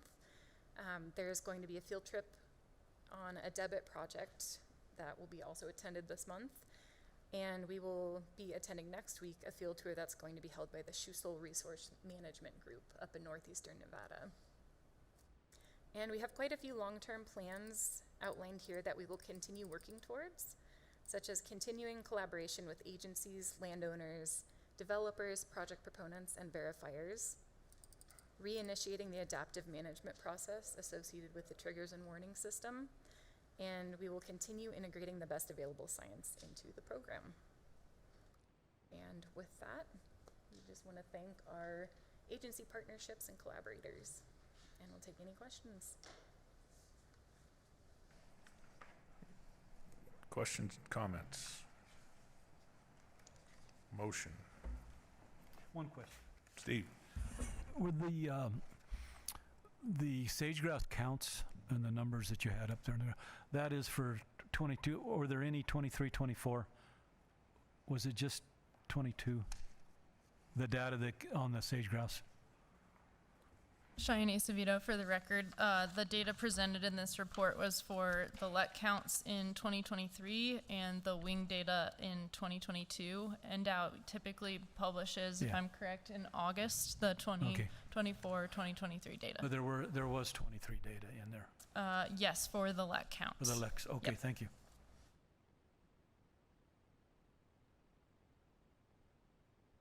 Any other questions or comments? Nice job. Somebody want to make a motion? Kyle? Kyle moves approval. I have a second from Sherm. Any more discussion? Thank you. Yes, thank you. All in favor? Aye. Opposed? Much appreciated. Thank you so much. Good work.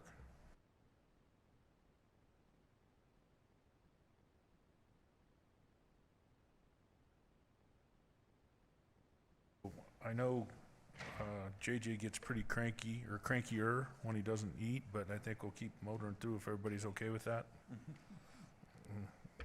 Everybody all right? Okay. We'll go to item 11, review and approval of clarifying updates to the Conservation Credit System Manual and Anthropogenic Features Table for possible action. Thank you. Kathleen.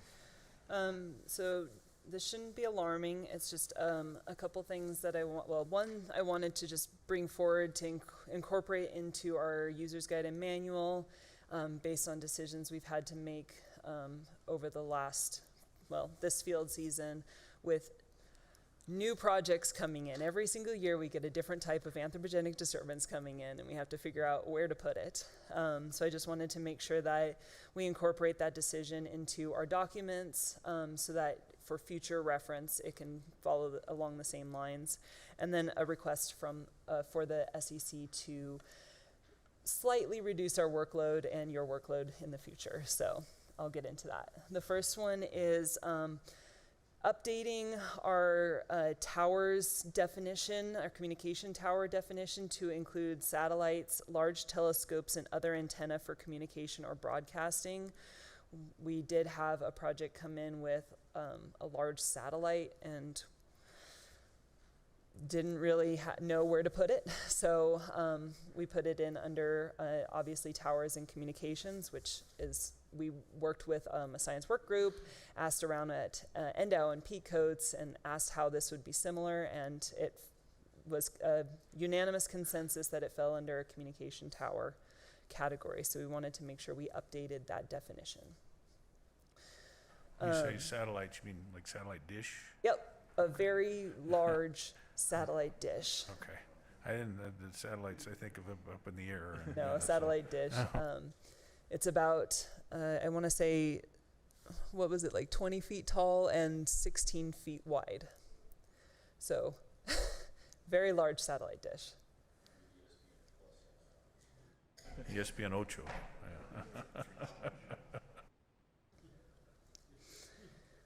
So just letting you guys know about that and making those changes in the manual. The second thing is we've looked at our reports, and the DCNR itself is going through a consolidation of reports to remove any repetition and to consolidate. And since our performance report is not actually included in our statutes and regulations, it's just included within our documents, we thought it prudent to just combine the semi-annual and the performance report into one report, since they basically say the same thing, and just delete any repetition, so you guys only have one report at the end of the year to approve instead of two.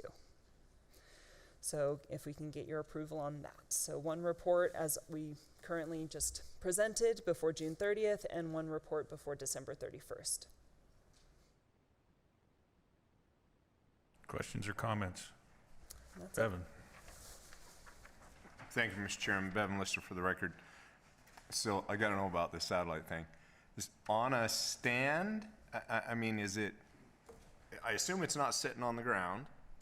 No, it's up on a stand. It's just imagine a small satellite dish that you put on your house, blown up about 5,000 times.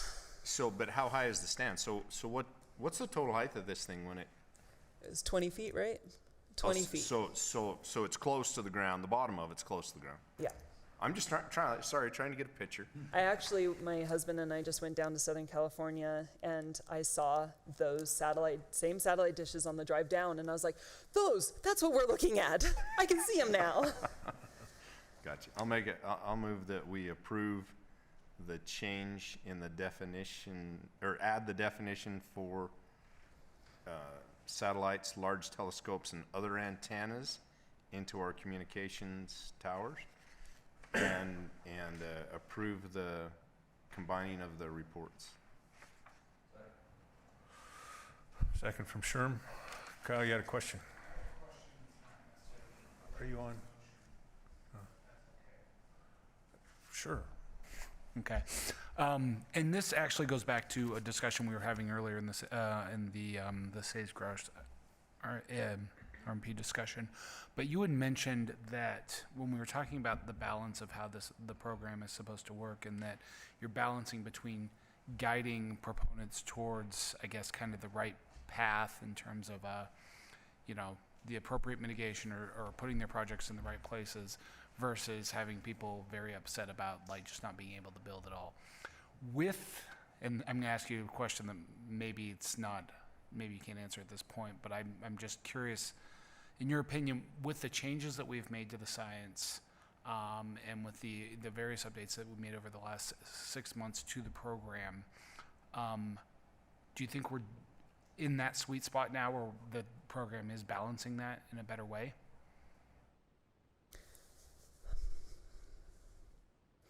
I would say we're getting there. I'm not necessarily sure we're there.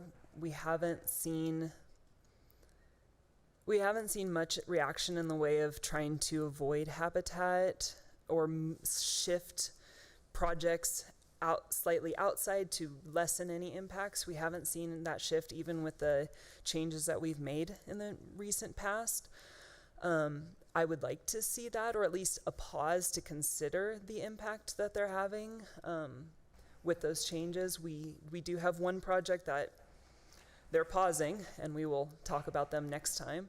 But outside of that, we haven't really seen too much of a pause or too much of a shift in how can we get this better? It's more of we're going to be here, and you can tell us how much we owe you and then move on, that's what we're here for. Yeah. Okay. No, thanks. That's helpful, because obviously that's the concept of the program. So, okay, thanks. Other discussion or questions? All in favor of the motion? Aye. Opposed? Okay, thank you for that.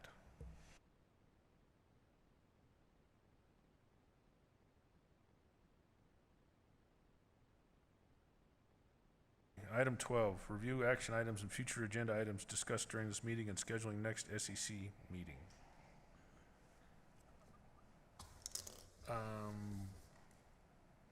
Items for future meetings or any direction for staff? Anybody wants to bring up? Kyle? Just my item that I brought up under member comments at the beginning. So I'd like to review the certification and decertification process for verifiers. Okay, thanks. Steve? I wonder if we could have a presentation from the BLM. There was a recent BLM announcement of criteria for land transactions that could benefit conservation. It just came out, a press release. Okay. I think if you need any more information, I can sure give it to you. Yeah, if you can. Okay. Thank you. Great, thanks. Other items? Mr. Jake? Chair, and I don't know if it's an item or not, but just that issue about accessible maps. And I want to point out, just for Kathleen too, that the Division of Minerals, they have taken the effort to tile those maps to make them very actually quickly load through ARC online. So if you go to ndomdata.com, so it's the Nevada Division of Minerals data, so ndomdata.com, and there's a sage grouse alternative map there. You can cycle through all the BLM alternatives, and then there's just the one with the USGS map that we just adopted, and it loads very quickly. It's pretty seamless. You know, it gets more refined as you go in. So I don't know if we need that as a future item or not, but I just wanted to bring it up. That is available, and we can point people to that website if we need to. Awesome, thanks. Maybe we just make that reference on our website or something if need be. So if I may, we are working with Lucia at NDOM, who creates those maps. We are providing her with some layers, trying to work with her to see if we can incorporate or create a sage grouse map and that we can tie to. So it's good to see that she was able to get those up. Last I heard, she was still working on it.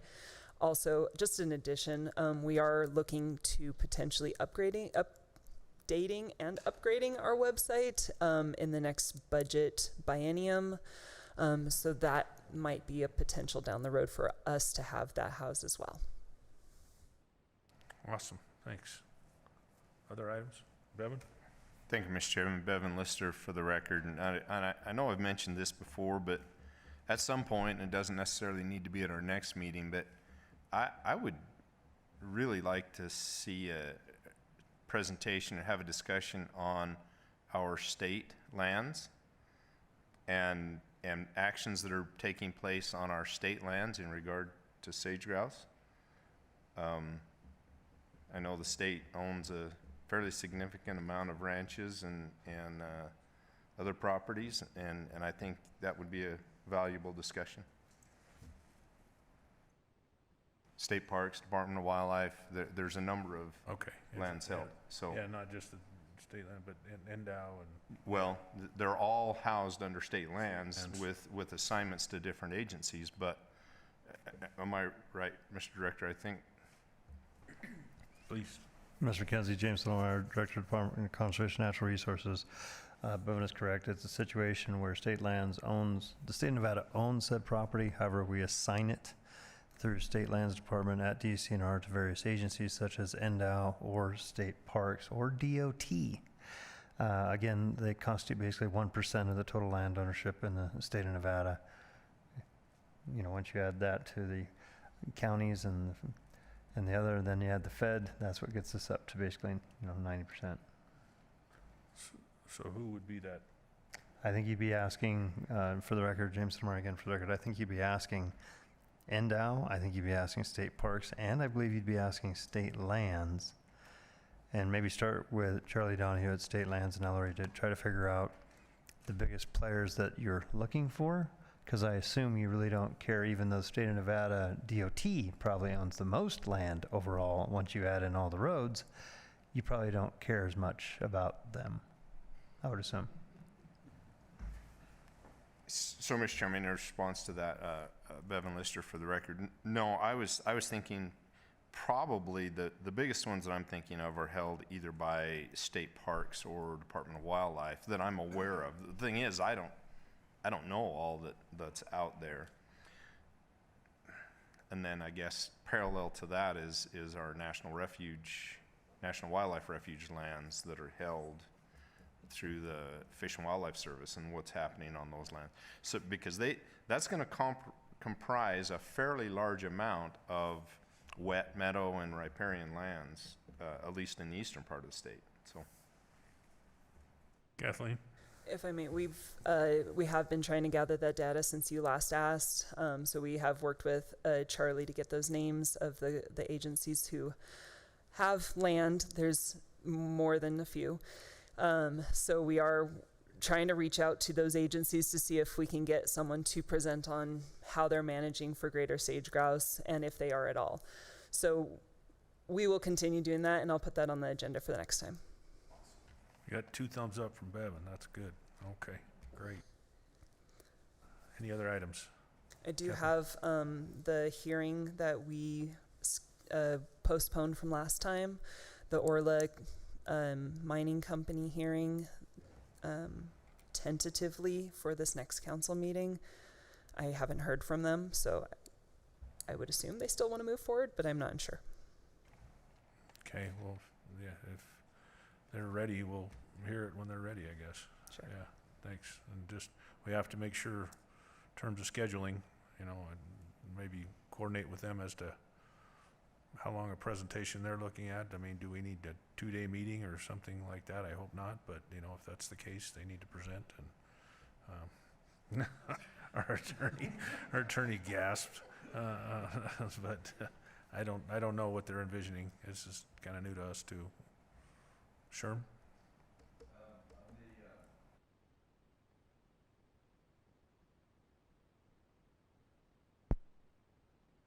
On public land was mentioned earlier, and I'm not sure whether that's something that we want to have a discussion about or a workshop with, or if that's more the sort of thing that potential creditors would be creative about and invent on their own and then bring it to you, and maybe there's no need for us to talk about it. I'm not sure about that. Is that something that we want to have a discussion about or not? It's been brought up many times. It's a whole process in and of itself, and I think it's going to be quite the undertaking based on bandwidth and anticipation of all the issues that arise. So is the question for a presentation on how we handle credits on public lands, or what's the specifics about credits on public lands? Well, there's these new restoration leases and mitigation leases in the rule that we heard about earlier today, and that's a new thing. Is it a well-understood thing? Is it an opportunity that we can make bigger by talking about it and being creative about how to apply the concept? Or is it a new thing that simply is going to stimulate the broader public to use the marketplace to their advantage? I don't know whether we need to facilitate that or whether it's just going to happen. I'm just raising the question.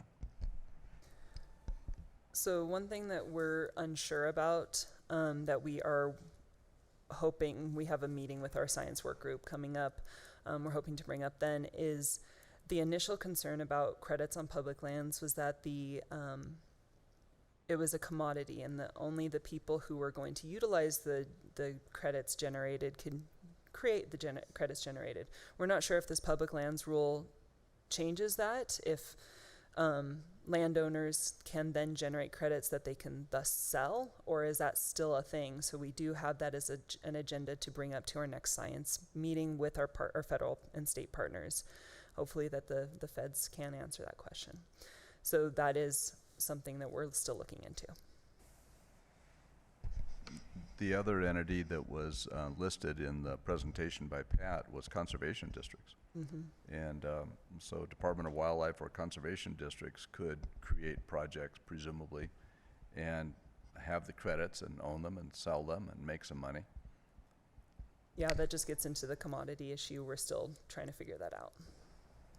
It's one thing to have an entity create a project and do restoration.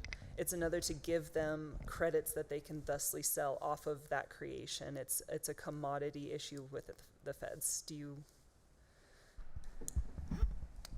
Shava Gabor, U.S. Forest Service, for the record. Yes, and to be clear, the Forest Service doesn't have a public lands rule like the BLMs, but I think the difference that Kathleen is referring to is that speaks to durability of credits and some time period of being able to guarantee that the land's allocated for that purpose, but it doesn't address the issue of whether someone could do that and then sell credits under the system, which has been one of the reasons it doesn't align perfectly with the CCS to do these projects on public lands. So two separate concepts, durability versus the idea of having credits that you can then sell. The 10-year timeline was mentioned for restoration permits. I'm sorry to interrupt you, Sherm. We're getting into some substantive discussions. Maybe it does mean we need to have this on a future agenda, if that's okay. Sorry, Sherm, to cut you off. That's I think it kind of proves it's probably worth a discussion in the future.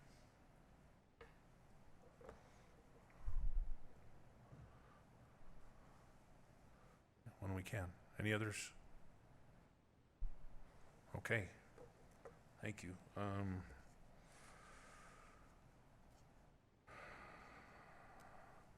Next council meeting time, date, and place.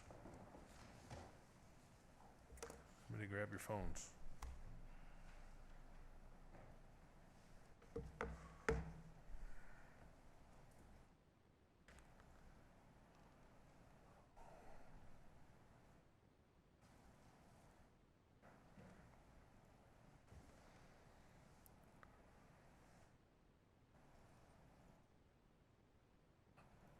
I know we moved this one up for the comment period. I don't know what kind of, I think we typically do one in June, but do you foresee doing one in June still? I mean, particularly with we need the next biennium to pay for it. Correct. Yeah. And we will, the set will be out for 2 weeks in June as well, doing various field work. All right. So July or August? In July, we are unavailable the week of the 22nd, and in August, we are unavailable the week of the 26th. So anything else? Is early August offensive to people? Or do we need one sooner? Maybe the first week of August?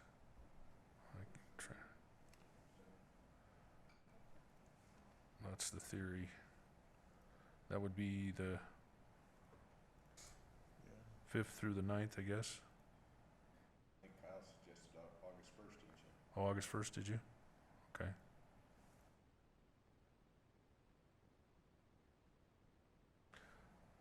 You want to do August 1? How's that look for people? Everybody look okay? Nobody's speaking out? August 1st? Would it be possible to participate remotely on that? Yeah, remotely if necessary. Kathleen Steele, we can do in person. It starts our biennium over, so we have But I money. mean, in terms of if somebody needs to participate remotely, they Oh, can. yeah, we'll have either something like this or back to Endow. Okay. August 1st, going once, going twice. You can't? Okay. Oh, minerals. How about July 31? July 31?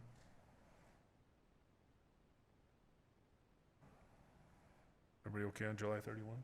Okay. Wednesday, July 31st, if that's all right, and then to be determined in terms of location. I think I'm good. Yeah. Okay. Good. Accomplished something there. All right. We'll go to agency reports. Feds first, U.S. Fish and Wildlife Service. Anybody here? Online? Oh, there's Justin. Yeah, Chairman, Justin Barrett for the record. I don't have much to offer for updates today. Just wanted to bring everybody's awareness that we published proposed critical habitat for Dixie Valley toad last week. This is on 930 acres in Churchill County. It's currently open for a 60-day review and public comment period. And that's available on our Reno Fish and Wildlife website, or if you need any help finding where to get a copy of that and provide comment, feel free to let me know. That's all I've got. Questions for Justin? All right, thank you, sir. Appreciate you hanging in. And we know that there'll be somebody other than you coming along someday in the next couple years. We're happy with you, so whatever. Thank you, Chairman. Yeah, I don't have any further updates on that other than, it still stands with what I provided last meeting, which is we believe somebody is being targeted, and maybe by the late July meeting, we'll have somebody. Okay, thank you. BLM. Hello, Mr. Chairman. Director Abey and Mr. Shepard are not available for an update today, but I'm here for BLM and I can take any questions back to them that's asking for a lot.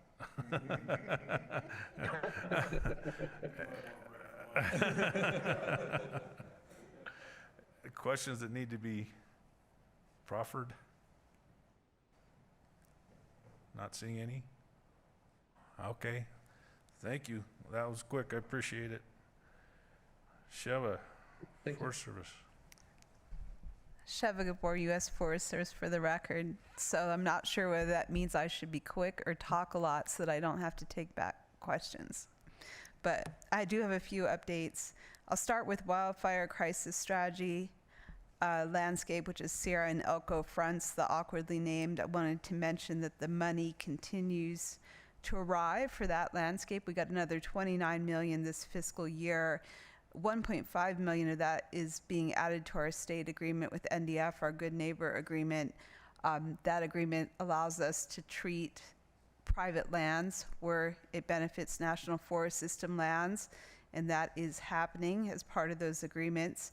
Our target this year for those two landscapes, the fronts, east and west, is 18,500 acres, and we are halfway towards that number.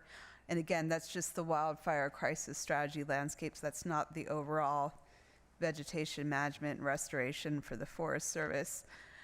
We are using our Nevada Shared Stewardship Agreement and structure to elevate projects for consideration for funding under the state agreements. That's a new approach for the federal and state agencies. Under shared stewardship, it seems to be working really well. So our planning groups at the landscape levels bring forward what they believe is the priority work that fits those agreements.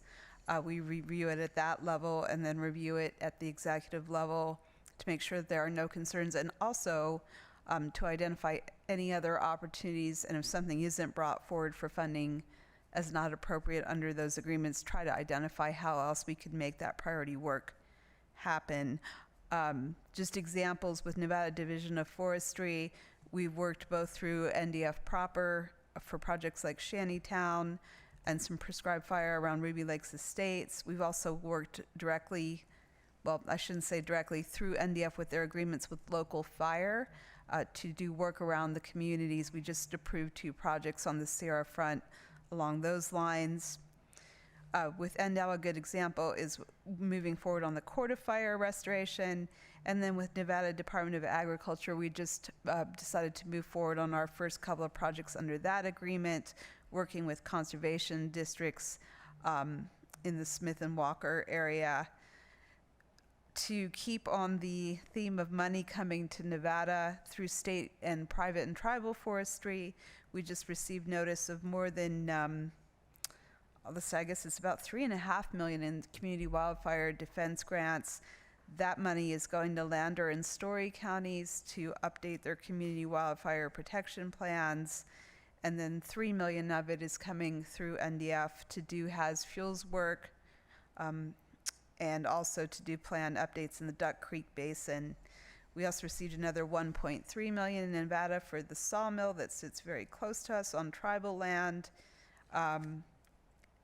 and is taking wood from about 6 different national forests, including eventually the Humboldt-Toyabe, through some of the wildfire crisis work.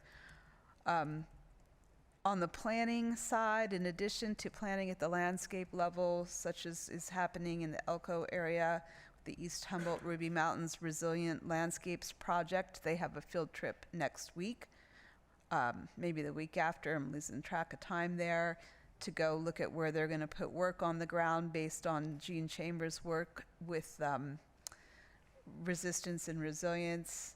Our prescribed fire NEPA, we have a timeline, probably July release for that draft decision and final environmental assessment. It's about to start going through internal review prior to that release. And then also our aerial herbicide NEPA is coming into the home stretch with about the same timing, where we're almost ready to release draft decision and hoping to wrap both of those up maybe by the end of the fiscal year, definitely by the end of the calendar year. Keep your fingers crossed. 2 projects that are long awaited and will give us some additional tools to do work on the ground, especially to what Jake referenced earlier in terms of in some landscapes. We want to see fire back, but we want to see fire back on our terms. The prescribed fire NEPA is going to allow us to do that, provide for landscape restoration, provide for community and firefighter safety, and restore a more normal fire regime where fire is a natural part of the landscape. One last thing I'll mention, we did brief the governor on the upcoming wildfire season, and rather than belabor what we're doing here, if our state partners are okay and that hasn't already happened, I'd like to propose we forward a PDF of that briefing to the council. So I think if we can do that, we'll share that with you for the Forest Service, just to say that we are in the process of holding cooperative meetings and have probably actually held most of them. So talking with our partners about our preparedness for the coming years so that we're on the same page ahead of fire season. And I'll take one last thing, sorry. Resource advisory committees. Most of you are probably aware of Forest Service Secure Rural Schools Resource Advisory Committees. These don't have a ton of funding, but we have about $900,000 in the pot to spend this year. We are outreaching for members. There is a nexus with important work for restoring sage-grouse habitat. We can consider projects like annual invasives, eradication and reseeding, that type of thing. Often this is funding that gets added to other funding sources to make a bigger project. So if you're interested in taking on another obligation or know someone who might be, it's not a big time commitment, a couple hours a year, but we are still taking nominations for that. So let me know if you're interested or know someone who might be willing to serve on the one for Nevada, which is now called the Nevada RAC. We've merged everything into that one. And now I'm done, and I'll take any questions if there are any. Thank you. Sheva. Questions? No? Appreciate it.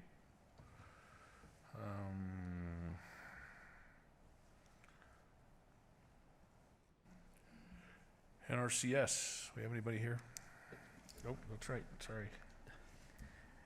Good afternoon, everybody. Chris Rose for NRCS, filling in for Heidi Ramsey. Just a couple quick updates on the sage-grouse side.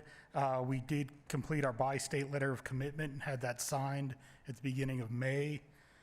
We also provided a sponsorship for the 2025 Traditional Ecological Summit that's being put on by the Bi-State Tribal Natural Resources Committee. Some personnel updates. We now have a permanent state biologist and permanent state range management specialist. Todd Alai out of our Minden office is our new state biologist, and Angela Mushrush, who used to be the district conservationist in Yerington, is now our state range management specialist. We've also brought on Ari Delara on a long-term detail as the head of our programs section. So instead of going through every 120 days like we've been doing, Ari's going to be on for at least a year, and we can extend that detail out. So that'll provide some stability with those positions. As far as partner positions go, we were able to bring on 3 partner biologists through Pheasants Forever in our agreement with them. That's in Yerington, Ely, and Winnemucca. We'd actually hired a 4th in Elko, but they just found out this week that they backed out of the job due to issues with housing up there. So that continues to be an issue with us, people finding a place to live and bringing on staff and even partner staff.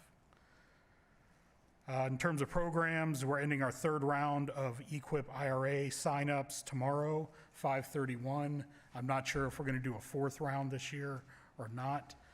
There's still a lot of money on the table, and looking into next year, there's going to be a lot of money, even more, I think, than this year on the table for EQIP and our other programs. So if people are looking to get involved with NRCS, they can apply at any time and talk with their local office. And the last thing I've got is the STAC meeting. The State Technical Advisory Committee is going to be meeting on June 11th. We've sent out a save the date. I'm working on the agenda, getting that finalized, and hope to have that out next week to folks. It's Heidi's first meeting as our permanent state conservationist. And after talking with some partners, we're going to be taking kind of a back to basics approach and setting the stage for what the expectations are for STAC members, kind of what we hope to accomplish, and then setting the stage for moving forward into fiscal year 25 with making some of the changes. So, if you're available to participate in that, that'd be great. The information is on our STAC website. We're going to be meeting in person at the Department of Agriculture office, and there's also a link virtually for Teams as well. Thank you, Chris. Questions? None? Appreciate it. Thanks for hanging through with us. Any other Fed agencies? Not seeing any. State agency updates. Office of the Governor. No. Department of Conservation Natural Resources. Mr. Settlemeyer. Thank you, Mr. McKenzie. James Settlemeyer, Department of Conservation Natural Resources. In the interest of keeping it brief, I'll go short since people are starting to get a little hangry. That being said, we're in the phase of putting together bill draft requests, the budget, which we've included several things on behalf of the Sagebrush Ecosystem Council, and trying to get things done. Part of it is to reduce the number of reports that sometimes people don't always read. So we've made that request of LegCom, which has the ability to carry a bill draft request to actually eliminate a lot of reports, not all of ours, but several of them in that respect. We will reach out to state lands and try to figure out ones that state agencies that have a fair amount of land holdings that impact the Sagebrush Ecosystem Council, and try to get them to come for the next presentation on behalf of Mr. Lister and the rest of this council. With that, I'll see if there's anything else Mr. Etchgoin wishes to add as a deputy. Dominic Etchgoin. Just one thing regarding the state-owned lands. I wanted Mr. Lister to know, and maybe others as well, that we have a Nevada state-owned managed lands web map that is on the Division of State Lands website, where you can go, it'll show each parcel that the state owns, and you can click on it and view who which agency has the jurisdictional management of that, and that's something we might be able to share with you so you can get that link and not have to search too long to find it. Great. Thank you. Any questions? Endow? Afternoon, Mr. Chair, fellow committee members, Mark Freeze, Habitat Division Administrator for the record. I've got a few brief updates. I believe Sean Espinosa is also in the room and can provide additional updates. Just first and foremost, we are reviewing the sage-grouse ARPA as well. On the Sagebrush Habitat Plan, we had lost 2 critical pieces to our team, and so that's been slow to come about. We've replaced one of those positions, and look forward to moving the Sagebrush Habitat Plan forward in the future with more to come with partners this summer. Sheva described it well, working with federal partners on various restoration projects, so I won't bore you there. And then we are preparing for a big fire year, cobbling together resources, seed, herbicide, money to help support restoration efforts on that front. With that, I'll turn it over to Mr. Espinosa. Thank you. Thank you, Mr. Chair. Game Division Administrator Sean Espinosa for the record. We just wanted to briefly update the council on some recent developments with respect to Raven Take permits. There's 2 permits that we hold. The one that we recently got, which was kind of a major accomplishment, is the Special Purpose Agency Species Protection Permit, and then we also have our depredation permit. But I have Staff Specialist Pat Jackson who can elaborate on both of those a little bit more. Great, thank you. Pat Jackson, Staff Specialist for the record. So since I started in this position, we have operated conducting raven removal under a depredation permit issued by the Region 8 Depredation Office with the Fish and Wildlife Service. After a fairly lengthy research road, we did justify an increase in that take, and so we saw that switch from our depredation permit to, it's actually an extension of the miscellaneous permit, the long acronym that Sean just shared, but we now can, this removal season, remove 12,500 adults, 12,000 through the use of a toxicant, 500 through shooting, and then take an additional 15 nests. And we'll be reporting out on that after this removal season, where Wildlife Services is doing the brunt of that work.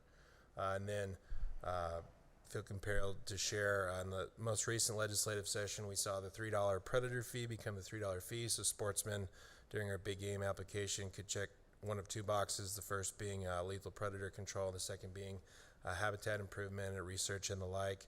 And we saw that split come in at about 65% lethal predator control and 35% habitat and other use. Well, it's been a hot potato.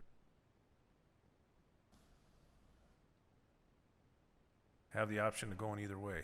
So it's interesting to see how sportsmen react to that. But thank you for that information. Oh, at least, yeah. How about counts?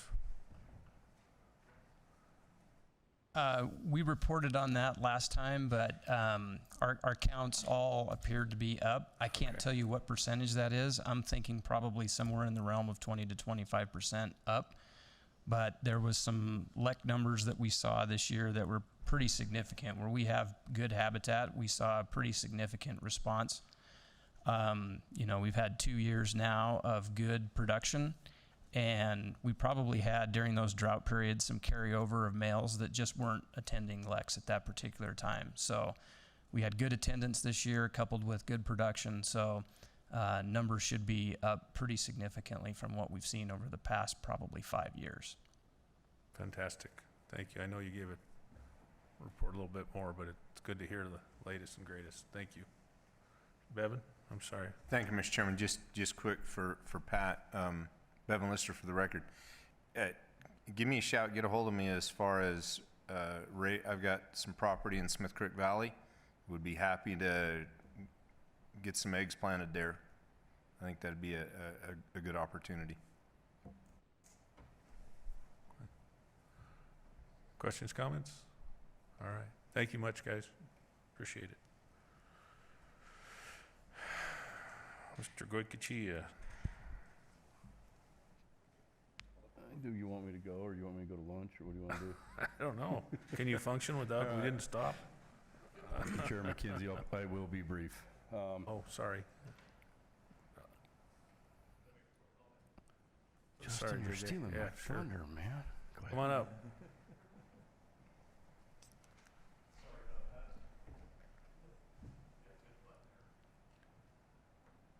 I just wanted to make a comment, Justin Small, Wildlife Staff Specialist with the Game Division, that we are also drafting our commitment letter for the bi-state, and it'll be coming out here in the next couple of days.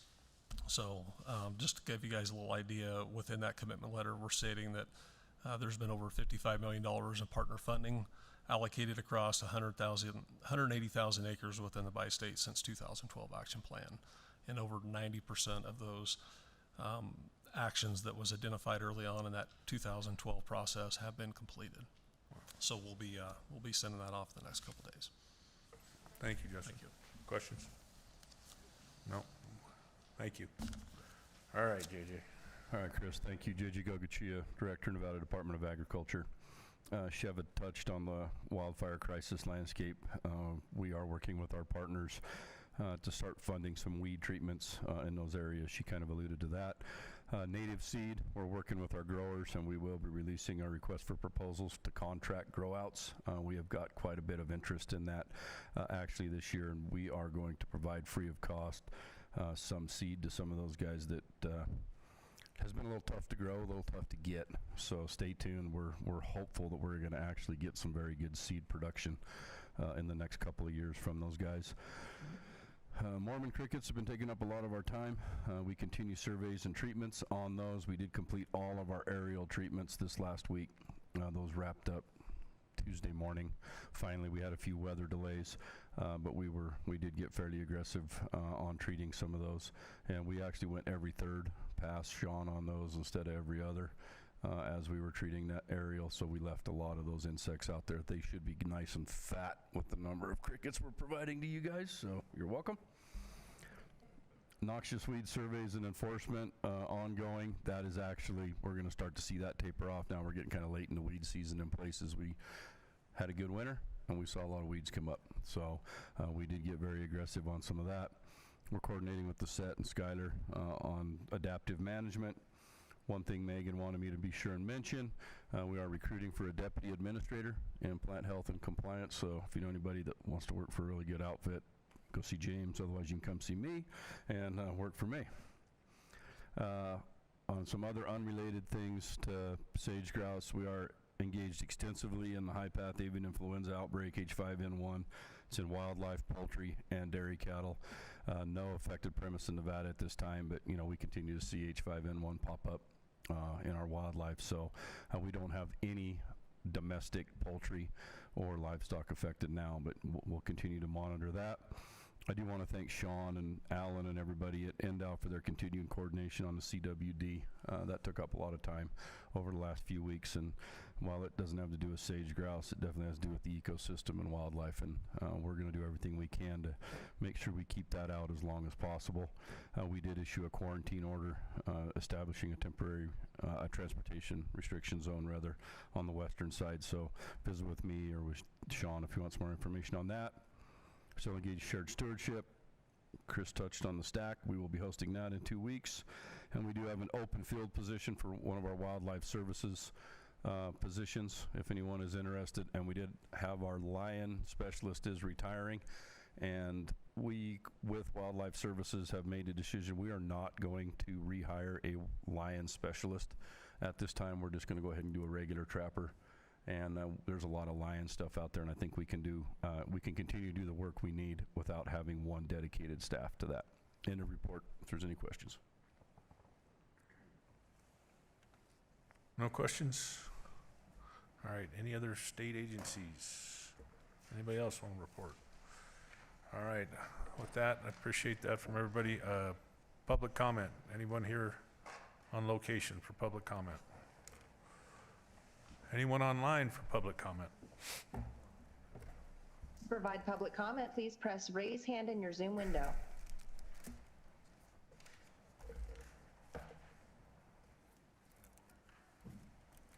Chair, there are no participants wishing to give public comment. Thank you so much, and appreciate your help on that front. With that, do I have a motion to adjourn? Have a motion? Have a second? Second. All in favor? Aye. We are adjourned. Thank you, everyone. Patience and hanging in there through it all.